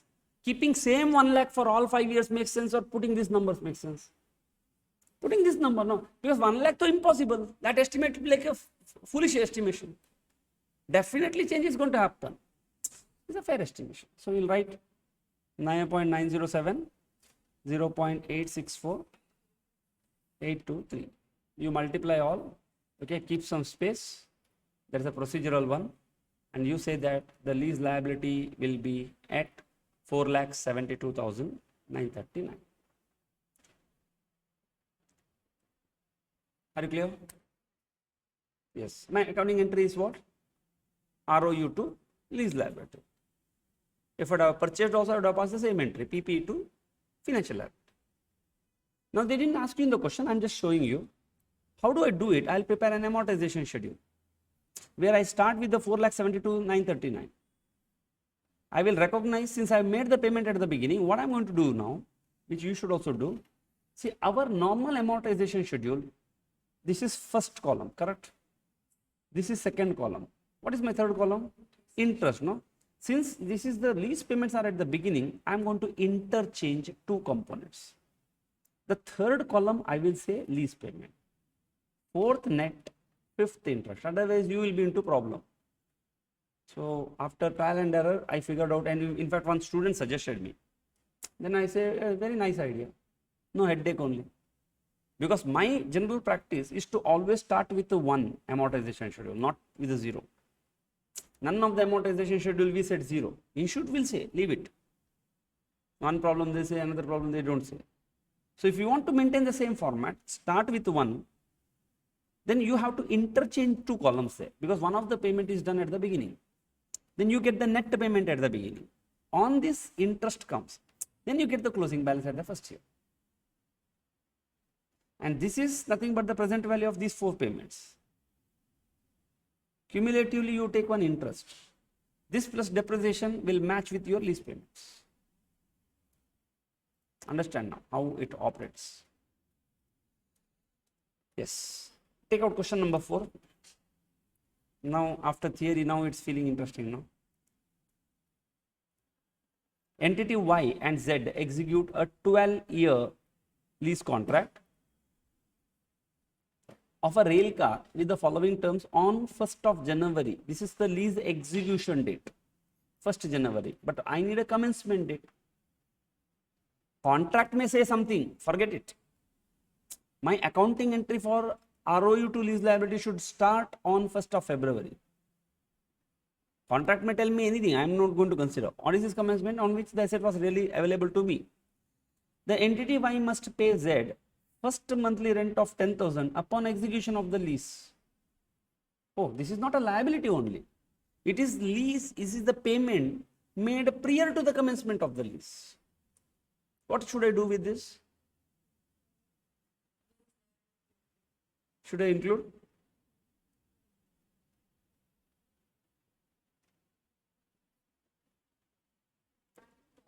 I should add to the ROU credit bank. It's not a liability, no. And why I am doing it? Because my commencement started on 1st February and this is the payment before commencement. And without this, lessor will not allow me to take the property. Now, entity Z will pay entity Y 50,000 cash incentive to enter upon the lease execution. Oh, that means I have to pay him one rent first and he will pay me 10,000 rupees, 40,000 rupees extra. Means 50. Net 40 he will pay me. This is incentive. Please come and take my property. I will give you discount. First one-time discount, which I should deduct. Now, entity Y incurred 1,000 direct costs, say painting or cleaning, whatever. Entity Y calculated the initial lease liability of the present value of the lease payments at 9.76% implicit rate, cannot be readily determined. So, since you didn't have an implicit rate, you went for a borrowing cost. Doesn't matter now, any one rate you take. When they give you both, take implicit rate. And the initial liabilities, oh, they only give me the present value of the future cash flows, 8,50,000. Now, how the lessee company is going to measure, record this lease? Record means pass the entries. How are you going to measure this lease? You need one big component called the lease liability. Do you have that lease liability? What is the lease payment? Have they told you? Come on, they have told no, Baba. What is my lease payment here? First thing, I should start with the lease payments. I have to look for 5 components. Which are those 5 components?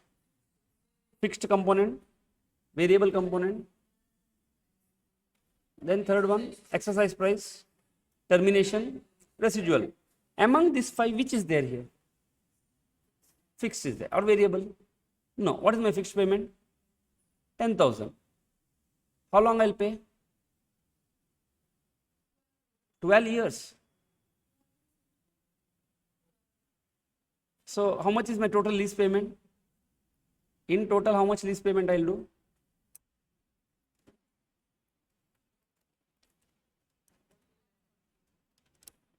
What? 14 lakh 40,000. Correct, no? Because monthly I'll pay 10,000 into 12.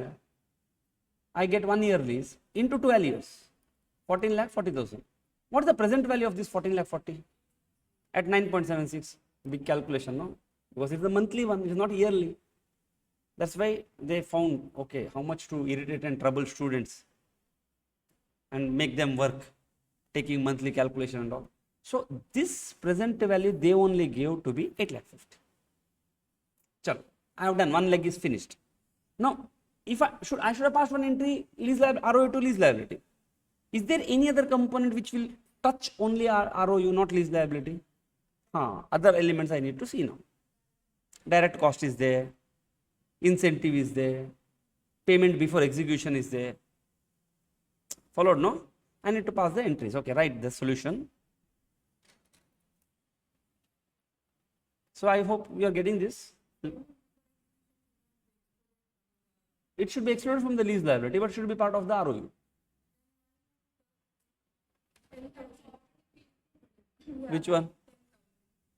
Which one? Paid before the lease is not included. No. Who told here? Discounted using incremental. The present value of the lease payment. Which present value? Starting from commencement date. It's okay. Okay. I'm sorry. 14 lakh 30,000. I'm sorry. Not 14 lakh 40. Because out of this 10,000 you paid before commencement. No. My present value calculation starts from 1st February. Which comes to 14 lakh 30. Perfect? Okay.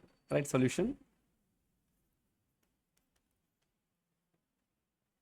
Payment before commencement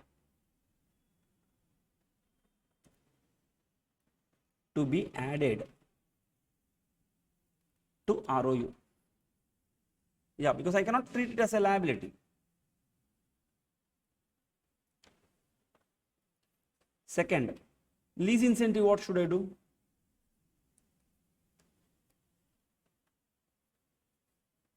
Before commencement. What should I do? Deduct. You paid something before ROU, before commencement you paid to the lessor. You did add it to the ROU. If he has given you some incentive, deduct from ROU, no? And what if lessor has given you incentive after lease commencement? Deduct it from the liability. And automatically your ROU will get deducted. Because liability is the starting point, no? So if he has paid after lease commencement, deduct from liability. ROU will automatically get it. If it's paid before commencement, deduct only from ROU. Direct cost, add to ROU. So you explained first what you need to do, what you are going to do with the adjustment. Prithvi, are you clear? You are getting the flow, right? Everyone? Dhanashree? Krishnapriya? Yes, now we will calculate the initial measurement of ROU asset. What is my lease liability? 8 lakh 50. Because my ROU asset will definitely, minimum it will have 8 lakh 50 plus payment before lease commencement 10,000 less incentive before lease commencement 50,000. Generally I would have settled net 10, 40, okay? Not mad to receive 10 and give 50. Add direct cost 1,000. So 8 lakh 11,000 should be my ROU asset. Now students, please pause the video. This is how do you account it? How do you record it? Sorry. So can you pass the journal entries for this? Go through the question, understand what happened. Can you pass the journal entries? Yes, please pause the video. Yes, students. So now we'll compare the answer. First of all, how many entries? 1. That means not reading the question properly, not focusing, or in a hurry to complete whatever. I don't know what is happening now in your mind. Hope I would have got telepathy, I would have read your mind and I would have told this is the problem. On execution, which happened on 1st, you passed bank account debit to ROU. On that day, will you recognize liability entry? Then it's wrong, no? As an accountant. When you didn't incur the liability, how can you pass the entry? On which date you passed? First of all, tell me. First, or you passed on February or January? Have you given the date for the journal entry? Arey, come on. This is very basic, no? Very fundamental. You have to give the dates when we are passing. But the problem is now you can't do anything. It's already recorded. You can't change it to 1st January also, you can't change it to February also. If you have given, no, you would have told. Then, on the commencement, you pass this entry, ROU asset account debit to lease liability to bank. Now, if you take these two ROU assets, you get that previous calculation, what we have done. And the depreciation is going to start from the commencement date because that time it was ready for use. You're not going to depreciate this. Now, depreciation will go for the depreciation life test, option of extension and all other stuff. Are you clear?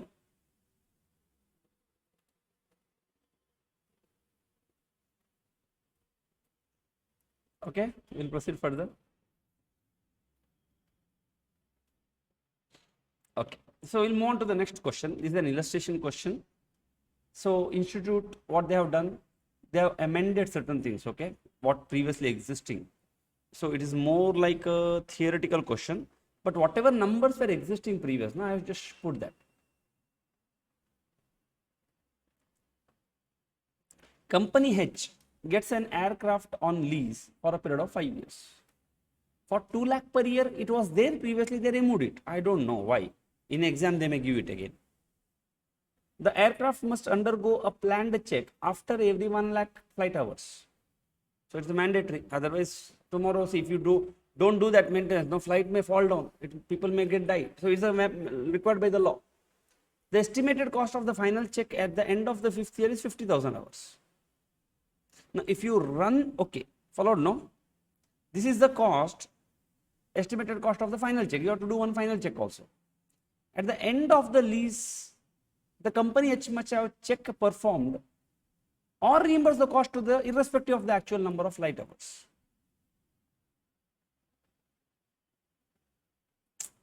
Understood?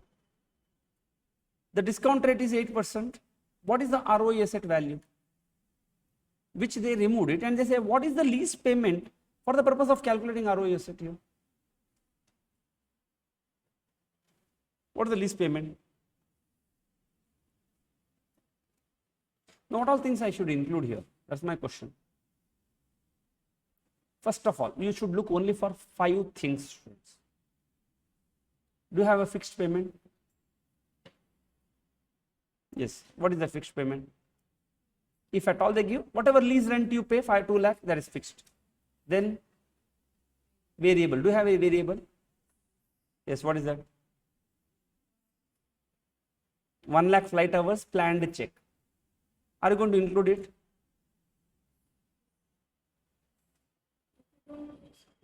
That's what. No, exactly, Baba. You should think. This is a final question. This is planned. See, in the exam, they will give you, 50,000 rupees or 2,50,000 rupees we have to pay for every planned check. Will you include in the liability? No. Why? Because this is avoidable. You don't fly only, no. You don't incur this. This becomes a variable payment. And that variability depends upon the usage or performance of the asset. You don't perform it, so I will have it. But it is not a liability to me today. If I do it, I will pay and charge it to the P&L then and there, whenever I incur it. What about this final check? Where is this? 50,000. What is this? Residual value guarantee, fifth element. Am I guaranteed? No, I have to perform a check. I can do it or I have to reimburse the cost to the lessor. That means 5 years down the line, 50,000 I have to pay minimum, whether you do it or I will get it done. Should I include that? Yes, because it is unavoidable to me. If it was an optional, I would not have taken it. I would have taken only 2 lakhs, which is a fixed component. Followed, no? Yes. So write solution. We'll write in a simple language, okay? Planned check not included, as depends on usage. Are you clear? We will not include. They asked you, what is this lease liability for the ROU? We say that we have got a planned check, we will not include. Fixed payment,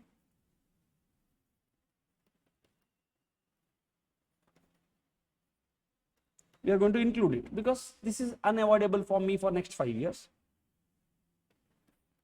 Final check to be included.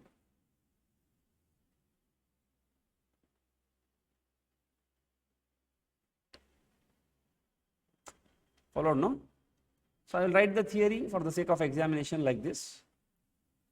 But numbers they have removed, I don't know. None of the questions they have done like this. This is one question and only one question where numbers were there, they removed it and they have told, they have shifted. So what I think, probably in the examination, this theory question, because they are unpredictable, no? This theory question may come with certain numbers. Can you tell me what is my present value of the lease liability? See, I have explained you theory. Yes, students, so please pause the video.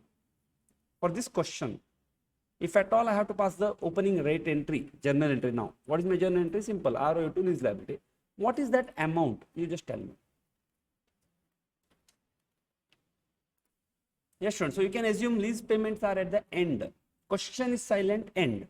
If at all they give any hint at the beginning, because they may not give you in a plain language that lease payments are done at the beginning. 8? Yes. So let us check the answer. The answer is 8,32,650.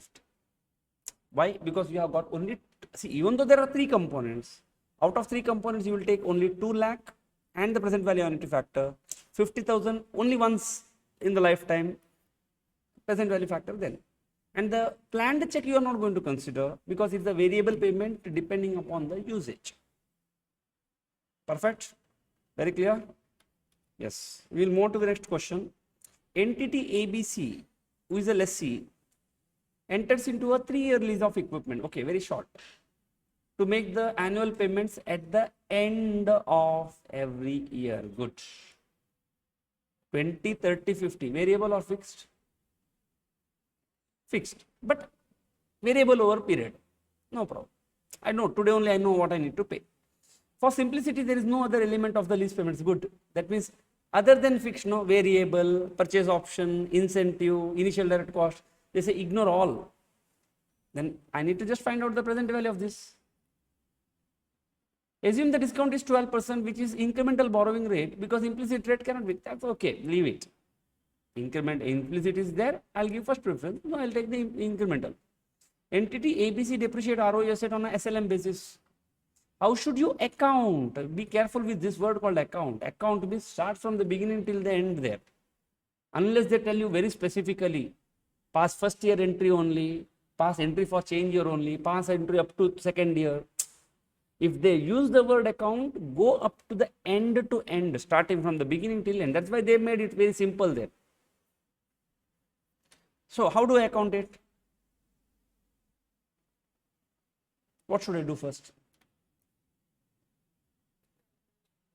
First find out the lease liability. That's my starting point, no? If other things were there, I started with this first. This is step number 1 in every single question.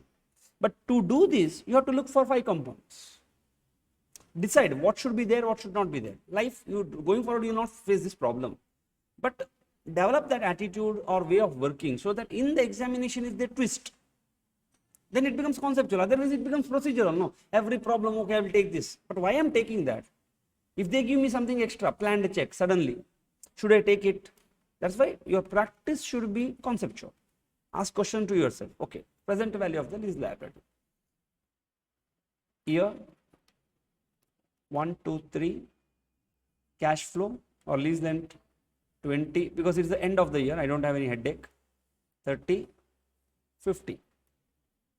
Present value factor at 12%, 0.893, 0.797, 0.712. This gives me 77,370. Okay, no? Procedural. You can just write the amount and say we'll proceed further. Don't waste much time on this. With this, what entry I'll be able to pass? Let us pass later. Then they said my account. No, then what I should do? Subsequently, I should pass entries. Do I need any working? Yeah. One, there are two legs now. One, this amount as an ROU will get depreciated over 3 years on SLM. Do I need a working or not? No. I can state in the journal entry like it. But what about the amortization liability? I need entries, no interest expense. So I have to prepare one amortization schedule. We will not call it amortization schedule. We will call it schedule of lease liability. Nice, no? New word. Lease liability schedule. Same, amortization only. Year, always start with 1, 2, 3, 1. Opening balance is how much?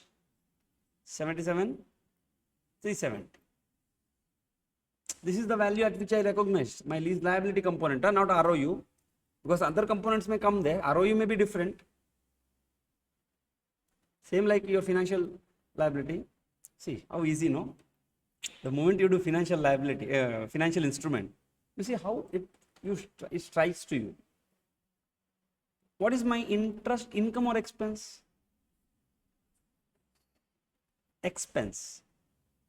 You are taking it on lease, no? At 12%. 9284. What is my CCF? 20,000.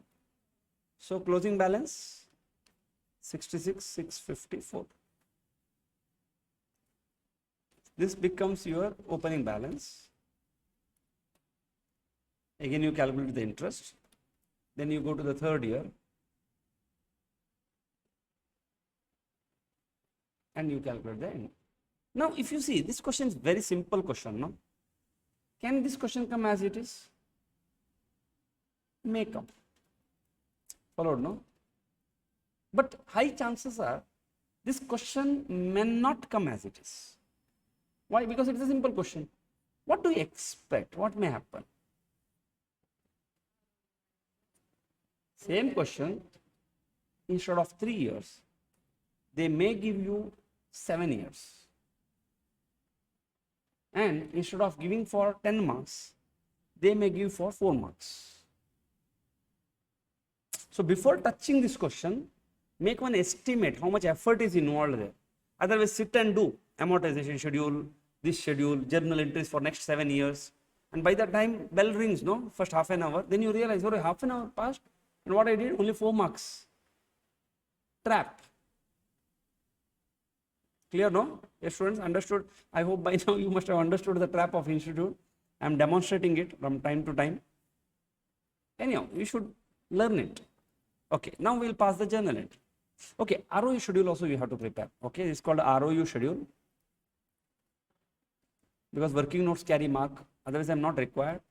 Year 1, 2, 3. What is my opening balance? 77,370. What is depreciation? Straight away divided by 3. 25,790. Closing balance 51,580. That's what I told you. No, it's a time consuming job actually. Presentation is going to kill my time. If they give me 5 years, all this schedule, asset schedule, and if I skip any asset schedule, they will not give me 1 mark for this. This must be worth 1 mark. So judgment is very much necessary.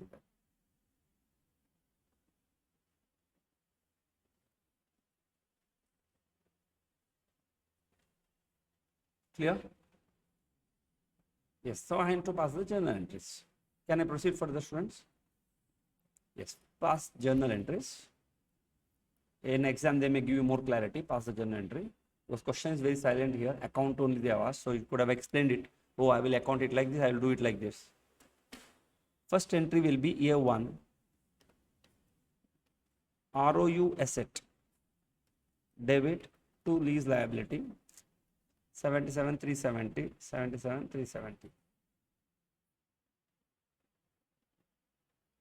Year end 1.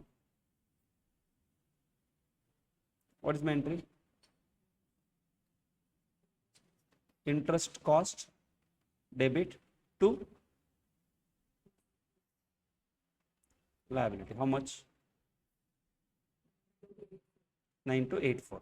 Then depreciation to, you remember in financial instrument chapter, that lease something we paid, and they did know this entry, our depreciation to ROU asset, because they treated that containers as an ROU, because next 3 years I can use that container the way I want. That means they must have recognized it's an ROU. Yes, students, so please pause the video, continue with the entries till end. Wait, students, sorry, because this question, please mark it important. The first year entry only you have to pass, only first year entry, because in examination, they may ask you only first year entry, and then you have to prepare some summary of lease accounting. With the question is very silent here. You have to pass first year entry. So in the examination, they may ask you pass first year entry and prepare a summary of lease accounting. So what is that summary? How it looks like, right? Summary. You need not pass second year entries, because I go with the solution. Solution, what they have done? They have passed one summary. Summary of lease accounting. 1, 2, 3, 4. Year 0, year 1, year 2, year 3.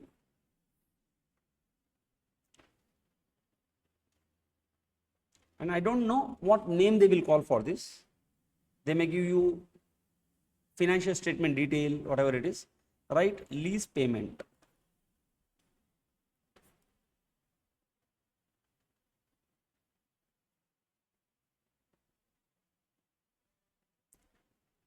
P&L account. 1, interest. How much is the interest? Year 0. No. 9284, 7998, 5348. Second, depreciation. These are all the only 2 items which will go, correct?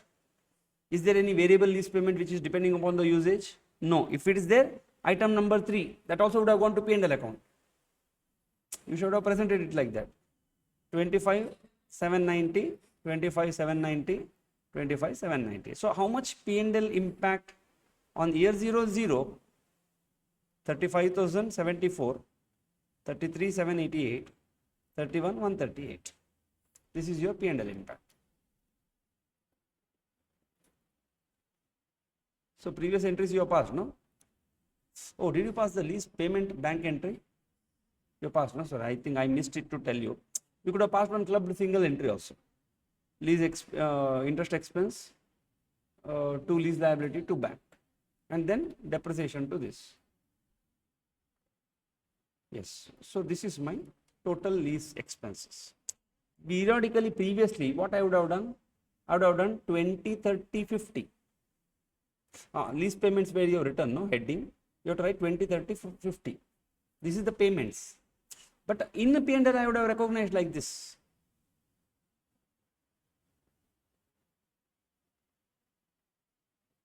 In the balance sheet, ROU asset comes. How much? In the year 0, 77,370. Lease liability comes 77,370.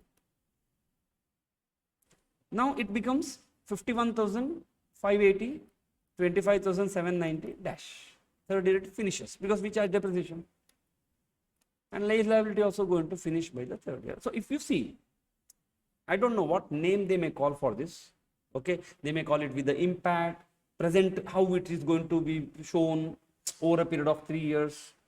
So I don't expect that they will ask for 7 years students. Followed, no? Because this answer, please mark it important, because the solution and the question, there is a big mismatch. Simply question ask, please account. Solution gives entry only for 1 year, does certain calculations, and present you on some summary statement, which includes like a balance sheet extract type of thing. Again, when they ask you balance sheet extract, they will ask only for 1 year. This is something like a summary for 3 years. So you understand the impact that this total will be always equal to this total.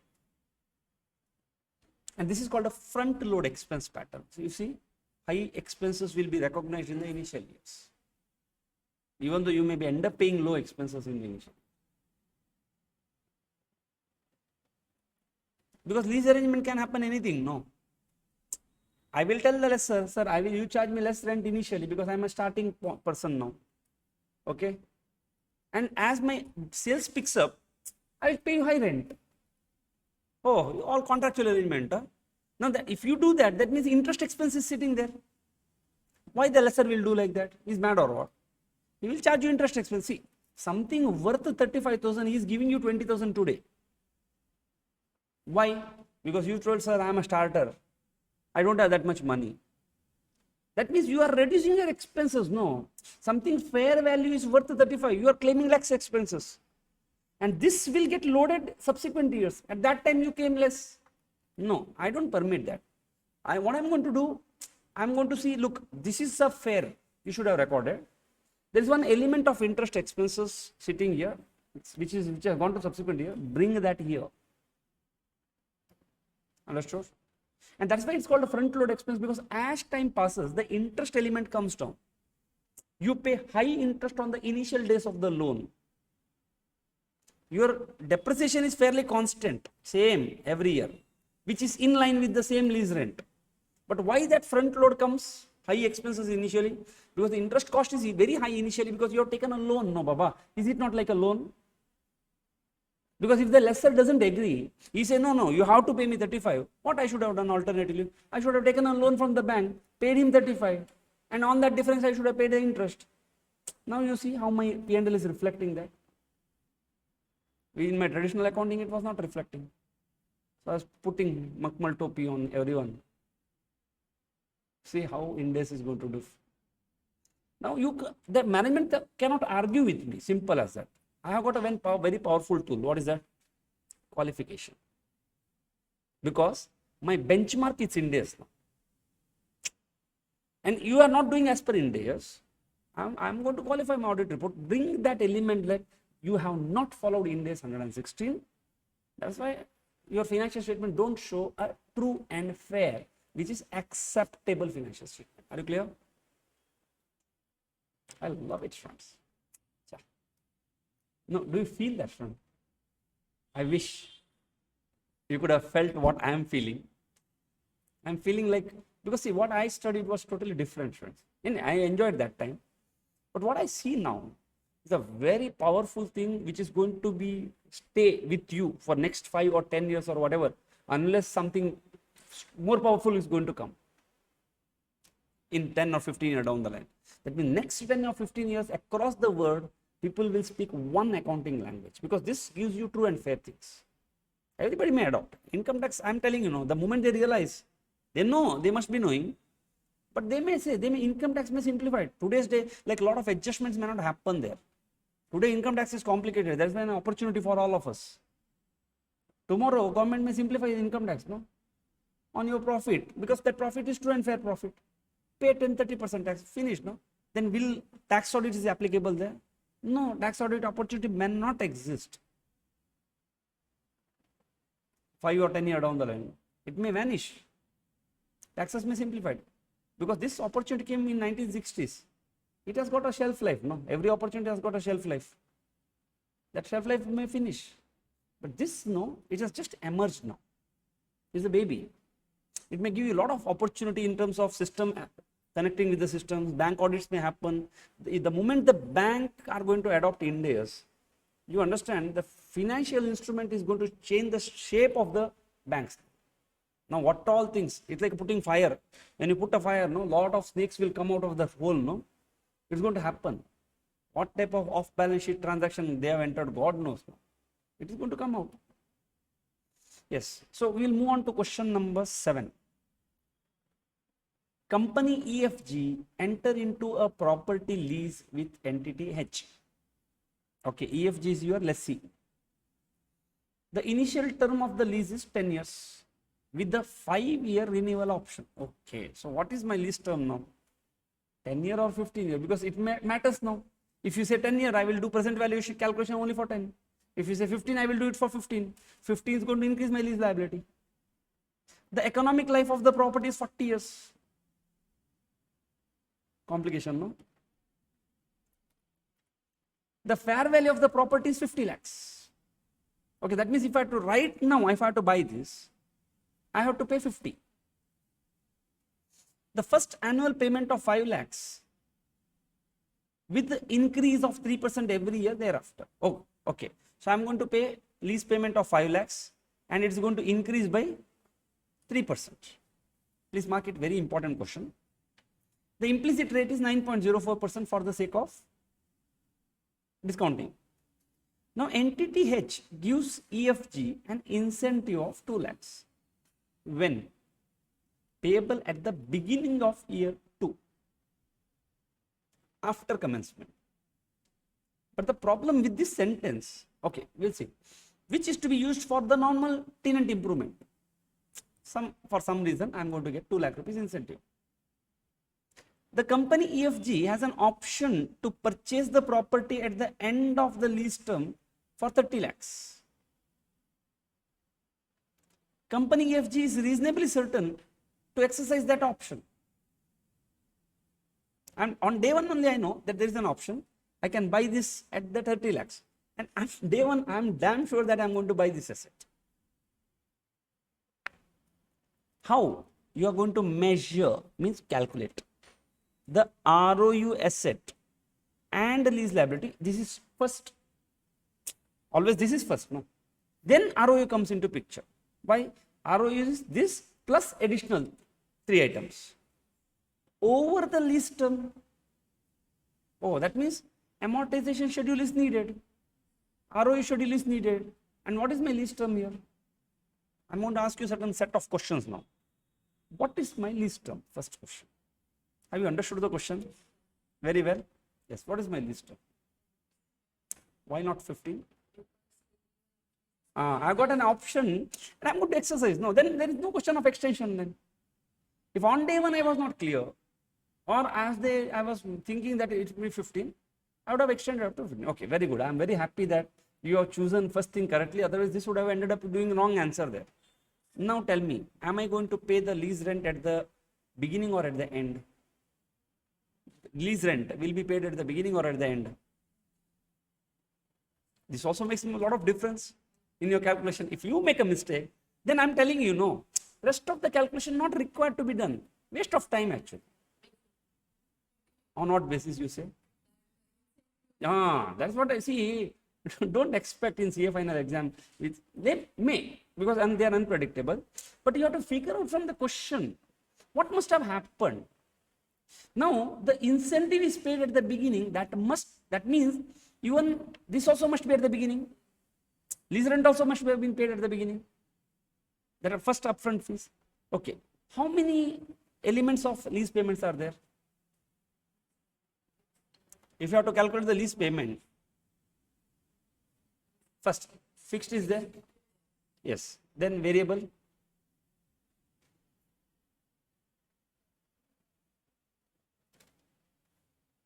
Is there a variable? 3%. Is it a variable? There is a fixed over a period. But is that 3% on some index? No. That means I say it is fixed. No. On day one only I know what is my 10-year lease now. Now, do I have got the, okay, fixed is done, variable is done, option is there? Yes. Am I certain? That means, should I include this? I should include this. Then, is there any, what are the other components? Fixed is done, variable is done, exercise price we have done, termination, not applicable, no. Am I going to terminate in between and exercise it? No. And yes, I will continue. And is there a residual guarantee? 2 lakh is an incentive, no, which lesser paid to me. Is there a termination residual value guarantee? That means at the end of 10th year, am I guaranteed? No, no, Baba. I'm asset I'm taking, why I should guarantee? So that is, if I exercise, residual guarantee value doesn't come into picture because I'm paying you one lump sum and taking, no. Okay. Then taking all this thing, I'll find out the present value. Follow? Do I have direct cost? Any direct cost is incurred? The lease liability is done. 5 elements you analyzed, lease liability is done. Let us talk about the ROE asset. Because if you take the present value of this and this, if you take the present value of this and this, you are done with the lease liability. That means one leg you are done. Now they asked only lease liability? No, they asked ROU also, no. So for my ROU, is there any more element?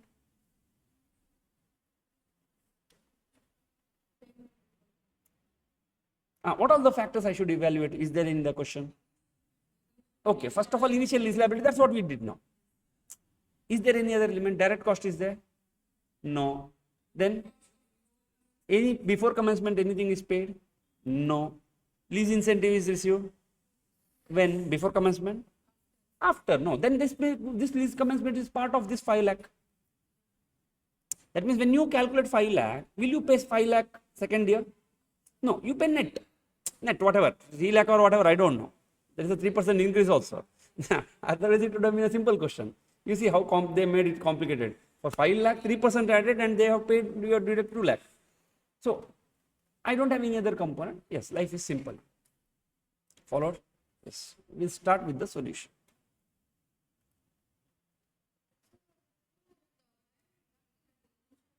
We didn't initial. When this is this 2 lakh is paid before commencement or after commencement? After. Then lease liability, when we calculate, then we will deduct it. If it's paid before commencement, then lease liability question doesn't come. It will only ROU it's going to affect. See, today's day, in this question, ROU to lease liability same amount. But if this incentive was paid before, no, then I would have passed bank, I would have deducted my ROU. ROU would be less, lease liability would be high. Understood, no? Not clear, Vindhya? Yeah. No, I don't know. They have given some theory. So we'll write that theory. Lease liability. Maybe in the examination, analyze, they may say. Analyze and account. As per Ind AS 116, calculate lease liability at present value of lease payment. Okay, I'll write some shortcuts. Sir. Present value of lease payment less lease incentive of second year. All the lease payments present value you do plus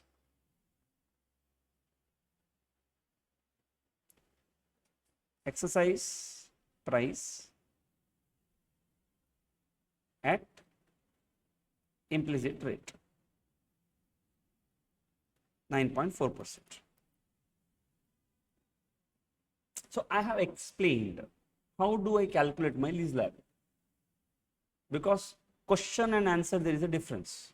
Question asks me only how do you measure, sounds like calculate, but the theory, if I see they have explained some theory, how do I calculate the theory? So analyze may use the verb. If they use the verb, then simply 2 marks you are going to lose not writing this theory. So you want to miss it. So first you write. What about the lease term? There's a confusion, no? Or they may say advice. Advice and account. Because there's a confusion now. If you see, when you started to read this question, is it very not full of confusion? But the moment we started to analyze is the right verb, because we started to look into the component. Are we more clear now? So we have to write that. What clarity we got? Lease term. What is the clarity you got? It is 10 years as lessee is certain to exercise the purchase option. So you say that lease term will be 10 years. Why? Because he is certain to exercise. Because typical analyzer, different components you talk about. Is there any assumptions you took in this question? What assumption? Very good. Assumed lease, because they did not expressly told, no. They gave you a hint. Some students could have told, okay, no problem, Baba, I will take it at the end of the year only. Who is going to stop me? Only that one payment was done at the beginning. No, I will take that. I will take lease rent at the end. So please assume lease rent is paid at the beginning. And if that sentence was not there, my assumption would have been lease rent at the end. If that one sentence was not there inside the bracket. Yes, write the heading calculation of the lease payments. So can you tell me what all the headings should come for this? What should be the first heading? Year. Then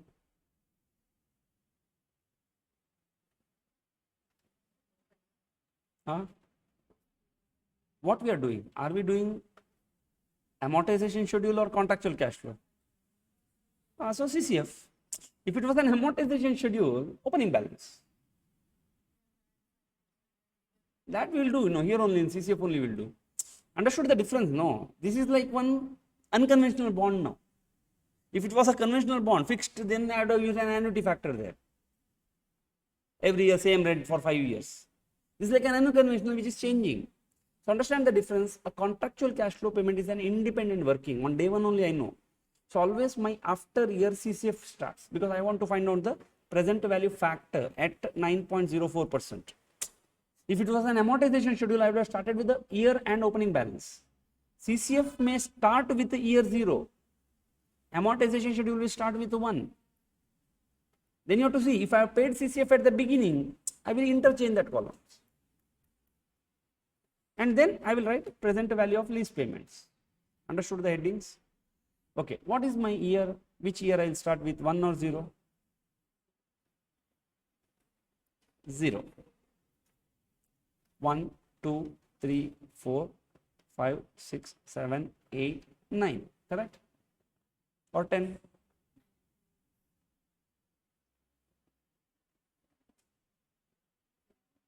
One extra. Is there anything happening at the end of 10th year? So I have no. Am I paying that exercise price at the beginning? No. Then you should have 10 years. What is my CCF at the beginning, first year, year 0? 5 lakh. 5 lakh. Can you tell me at the end of the first year, what is end of the first year means end of beginning of the second year? What is the payment?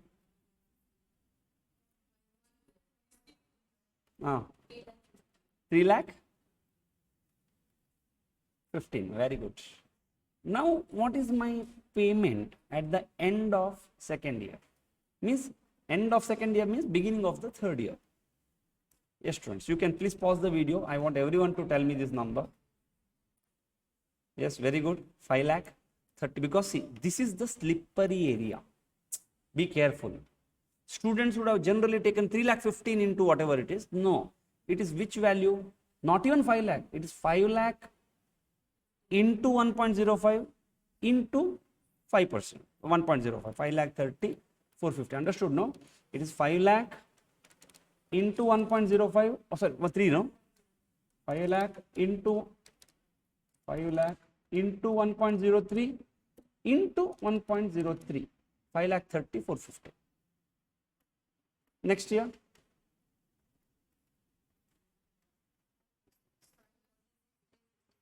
Perfect. Discount factor, can you tell me? Another slippery area.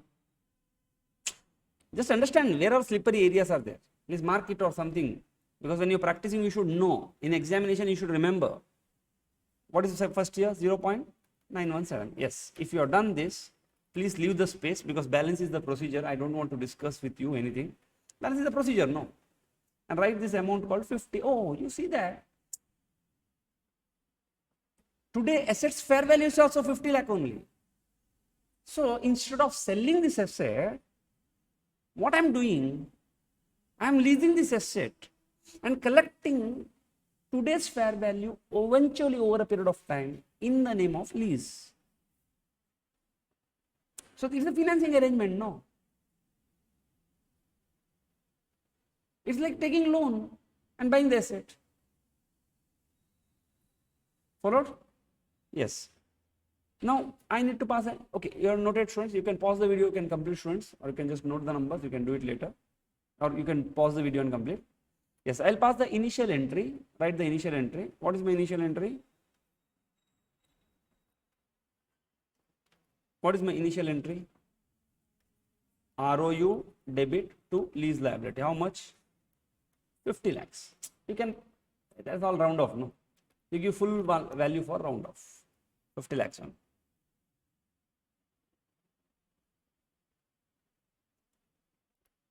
The ROU is equal to lease payment, because if the question is silent, don't need to write this.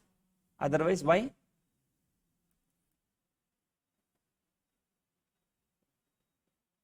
Why ROU is equal to lease liability? If at all they ask you. They say there are no direct cost, no incentive before commencement,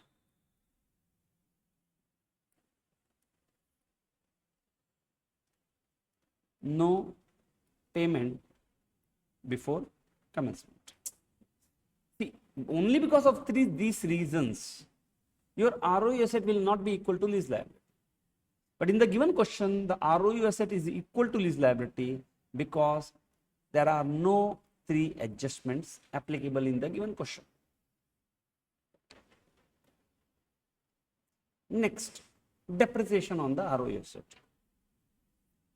Are you clear? What is my second, right? Point number 2, because first point number 1 we calculated the lease liability, we passed the entry. What is my depreciation?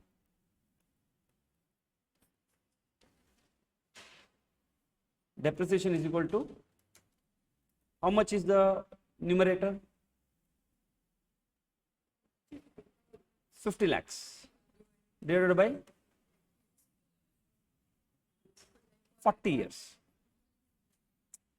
Life of the contract or life of the asset? Earlier, provided you don't have an option to buy it. But if you are going to option to buy it, or if it is compulsorily get transferred to you, depreciate to the life of the asset. That comparison if you do, if there was no option here.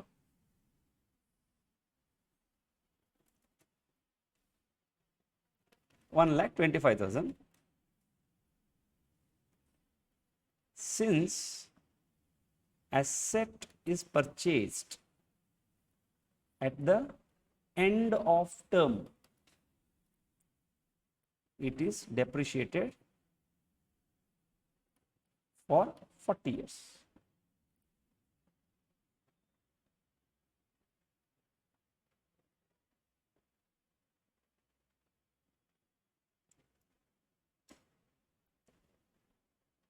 Clear?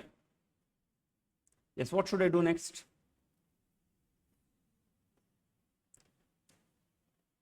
What should I do next? I should prepare a lease liability schedule. Okay, so prepare a next lease schedule. What is my first heading? Year. Which year? 1, 2, 3, 4. Start ending with the 10. 10th year I have got one payment. No. How long I have got payment? That much I have, because when the final settlement is going to happen, that is my last year. Last settlement is going to happen 30 lakhs. What is my second heading? Opening balance. What is your opening balance?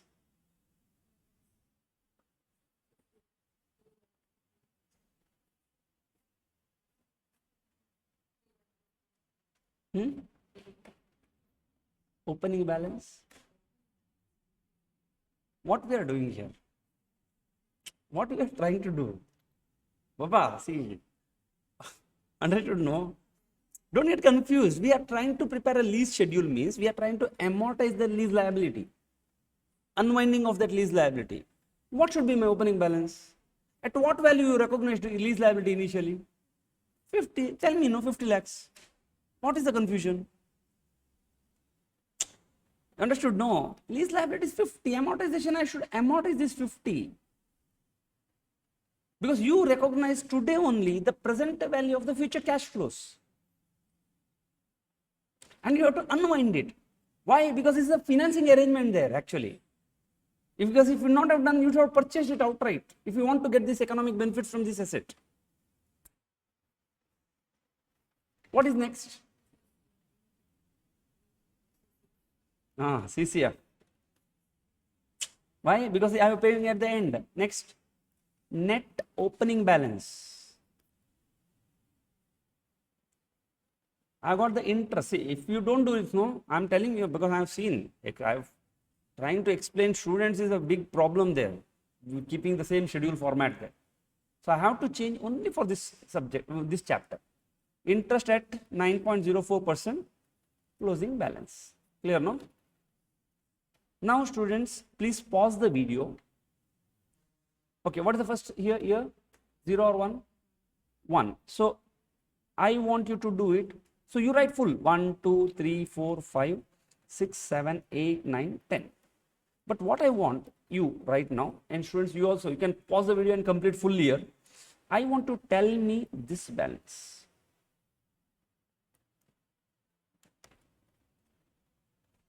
Yes, students. So please pause the video. You can complete full. Students who are sitting here, tell me the closing balance of year 3. So first we start with LKG, no? Anganwadi. There you learned amortization schedule. Correct, no? We started this chapter only, no? Financial instrument. So amortization schedule should not be a problem for you, okay? So first you start with 50. Lease payment is at the beginning, which is 5. The 3,15,000 you paid at the end of first year, which is the beginning of second year. So don't add. Both are different. And 3,15,000 is not the end. That's why I shifted. No. Otherwise, what is the need? If it is, if you treat it like a end of the first year, then I could have very well put after interest. So I get this balance. Second year it is 3,15,000, and third it comes to 48,81,120. No problem, Baba. See, understand, it is challenging. You can't overestimate it or you cannot underestimate it. You exactly know what the problem is. Then you put the right efforts. Our problem is ignorance. The biggest problem. And one more problem is we are ignorant that we are ignorant. That is one more problem. Correct, no? So first you understand, okay, what is the challenges? Then you see your preparation is much faster, much powerful, much meaningful. It changes everything actually. Giving observation to the minute details, what they are doing, why they do. Then we start to realize that the problem lies with me, not with the institute. Otherwise, no, there are 10 people to tell, oh, Baba, problem is not with you, problem with the institute. Institute is doing like this, institute is doing like that. You also start believing it. Does it make any difference to the institute? Should they get lost? I'm like this only, this is my rule. And they will do everything, whatever, all the problematic things they will put, okay? Yes, students, so if you have done the third one correctly, then I know that this you should end up with 30 lakhs only. Then things will move on. If you missed in the first 3 lines and your catch area is this, in this amortization. That's what, again, in every question, you have to figure out, mark it with a green pen or something, no? You mark it one slippery area. So that while practicing, you keep in mind consciously. Exam, the moment that area comes, no, it's like, see, when there is a slippery area, they put on signboard, no. Why? Because I am going like this. The slippery area comes means I become extra careful, cautious. Like this in the exam, I am running like a machine gun. slippery area comes, automatically your mind reminds you, look, wait, be careful here. I slow down, understand what it is, then I start running it. Done? So like, although at the end of the 10-year, EFG would have fully extinguished the lease liability, right, that it will still continue depreciating for the remaining useful life. ROE asset balance will remain. Generally in the previous question we have seen, no, when they gave you summary, ROU and lease liability got finished by the 3rd year. In this question it is not going to finish. It will continue for next 30 more years. Then what do you do? At the end of 10th year, you will pass one accounting entry. What is that? What entry? Where is the purchase entry? What entry you pass? You pass that entry, you passed on day 1 only, no? That with that lease liability gets finished. What is that entry? Lease liability 30 lakh is the balance. You said lease liability account debit to bank. Finished. Will you pass any more entry? ROU is still there. No. What? See, generally ROU will get closed the moment lease liability gets closed. Exactly. Which they didn't tell you. You will pass one more entry, PP account debit to ROU, because ROU makes no sense, no. After 10th year, after 11th year, that is your proper asset. Till that time, it was your asset, but you had only a right there. It was not your proper PP. Followed, no? So you, since they gave you this sentence, the meaning is you have to pass, here not required, PPE to ROU, whatever your outstanding balance of that carrying amount. With this, you have done complete accounting. Then from there onwards, regular accounting. Yes, students, are you clear?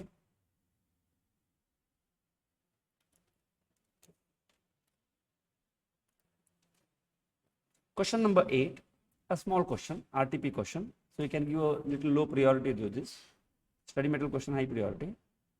Entity X, an Indian entity whose functional currency is Indian rupee. Is it study material question? Study material question, no?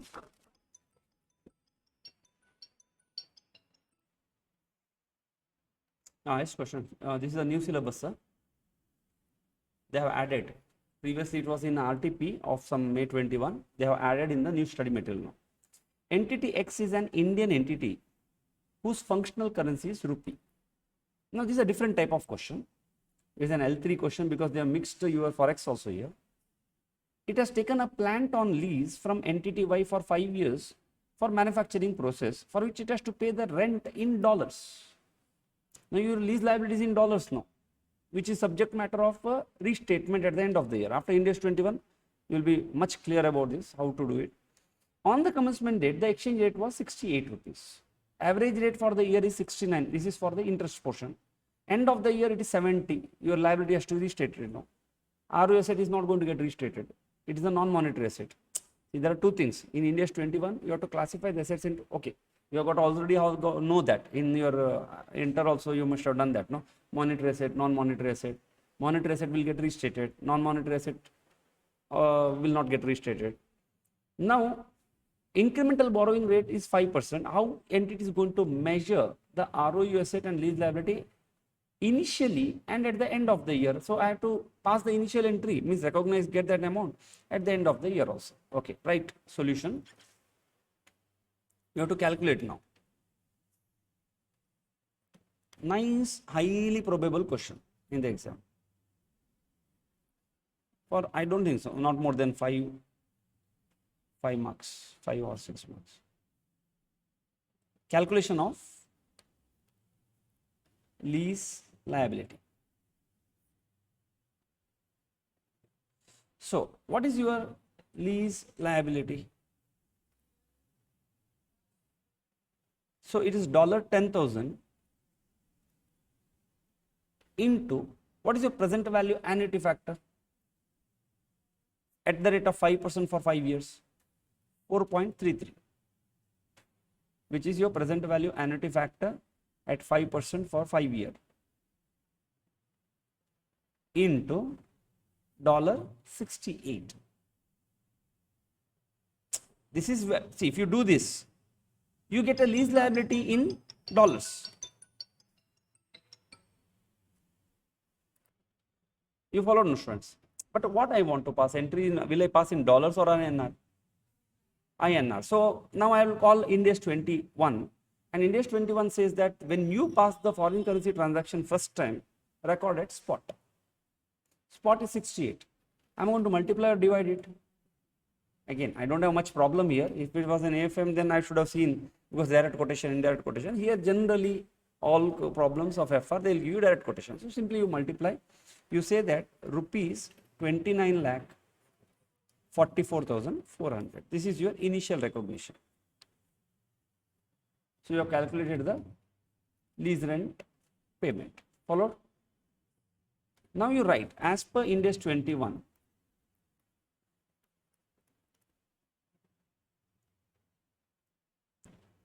All foreign currency transaction is initially measured at spot. As per 21, we are going to recognize all. That's what we have multiplied with the 68 to explain why did we do it. Now monetary assets and liability are restated at the closing rate.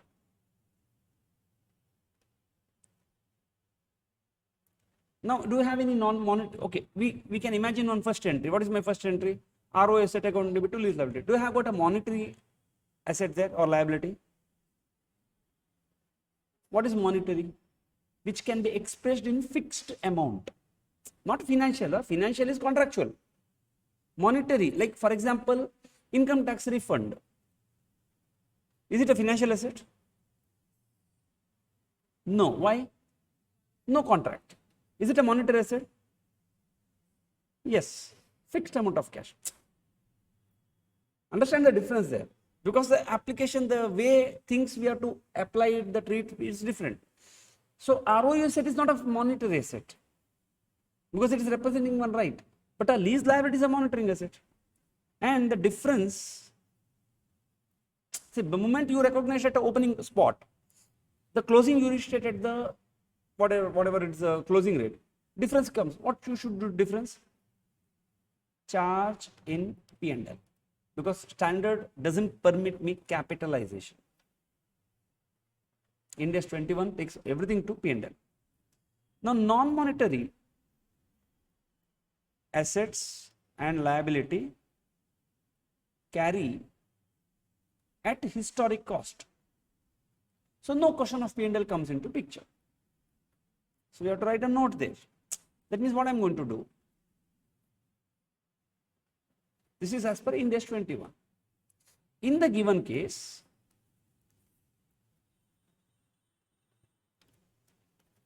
ROU is non-monetary. Therefore, no restatement. Lease liability is monetary, hence need restatement.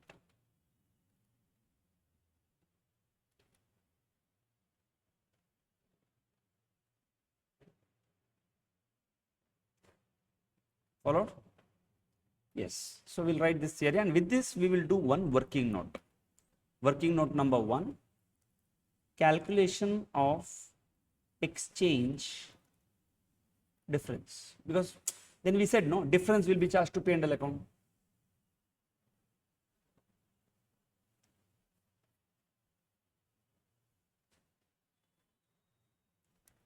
Okay, so write 3 columns. This is something very similar what we are going to do in Ind AS 21.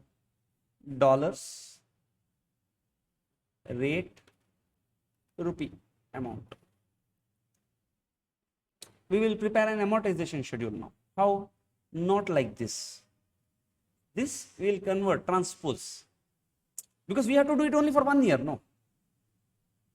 If I prepare in that format, no, it is a little confusing. We'll prepare like this because I have to convert now everything. I start with the opening balance. What is my opening balance? Year 1, 43,300. 43,300.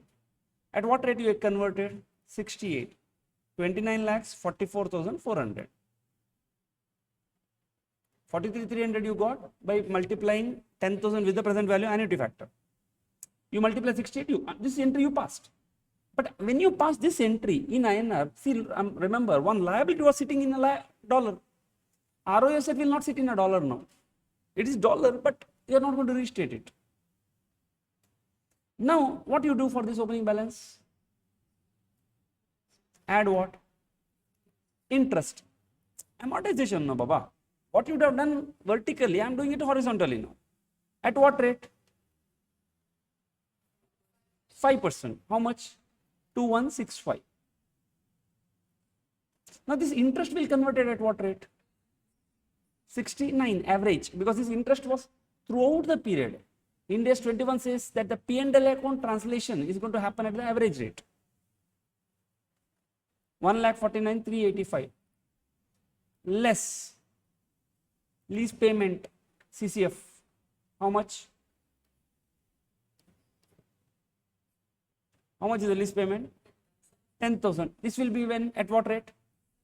70. Because lease payment you made at the end, no. On that day, what was the spot? 70. 7 lakh. So if I take the closing balance, my dollar balance is 35,465. INR balance is 23,93,785. Am I supposed to restate this balance? That's what we are trying to do, no. So if I am going to restate, at what rate I will restate? 70. So when I restate 35,465 into 70, the balance of the liability comes to 24,82,550. Did I make a gain or loss? Gain. My liability is 23 lakhs. Suddenly banks calls and tells pay 24 lakhs. No, this is a liability. If it was an asset, no, I would have said I have made a gain. This is my exchange loss. So am I going to add the exchange loss or deduct the exchange loss? For this, think journal entry. When you made an exchange loss, what entry you must have passed? Forex loss account debit to liability. Otherwise, how 23 is going to become 24? Now, when you already liability is a credit balance, for that liability, again you gave one credit. That means add Forex loss. You understood why I am adding? I am telling you, see, this add and less is nothing but represented by one journal entry there. That journal entry either I am crediting or debiting account. So add a Forex loss. How much? 88,765. How did you get this? 35,465 35,465 into 70 minus 23,93,785. So 35,765 into 70 gives you 24,82,550. Minus this gives you, okay. Now you must have passed one accounting entry here, Forex loss. Otherwise, your closing balance will never be restated. No. Restatement is not in working. One journal entry should come there. These workings are outside the balance sheet, outside the books of accounts.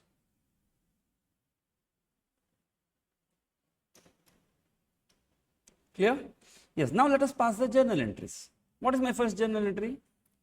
ROE asset account debit to lease liability. Yes, students. So please pause the video and pass rest of the journal entry. Yes. So we'll compare the answers. Year end, first I'll pass interest expense to lease liability, 1,49,385. We got from the lease liability ledger account. Lease liability to cash, 7 lakhs. Because I have to pass entries in INR only. Forex loss to lease liability, 88,765. Depreciation to ROE asset, 5,88,000 because of the opening value, no restatement. Perfect, friends. Done, understood very well. Yes, so we are done with the, then we have to do measurement of the ROU. What is the closing balance? They asked both, no? What is my opening balance? 29,44,400. Then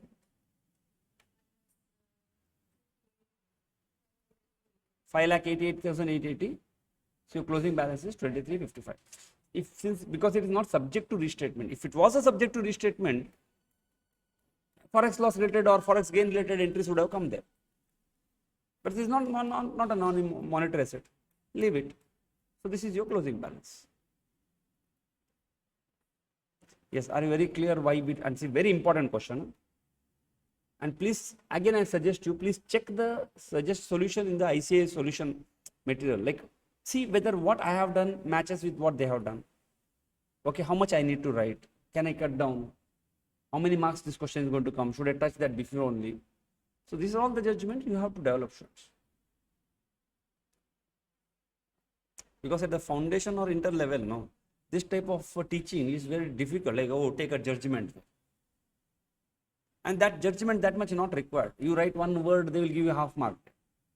At the final level, obviously you have developed by now. You have become much mature because, Arey Baba, it's just one examination. No, you are a professional. That means you have that judgment in you. That you have to realize that you have it. Because just one examination doesn't make any difference, no? Does it make any difference in you? No. That means you have things, what is needed by now. Just realize it, apply it. So we are done with the normal lease accounting. I hope, please practice it, whatever we have done. Next, we will check about the remeasurements.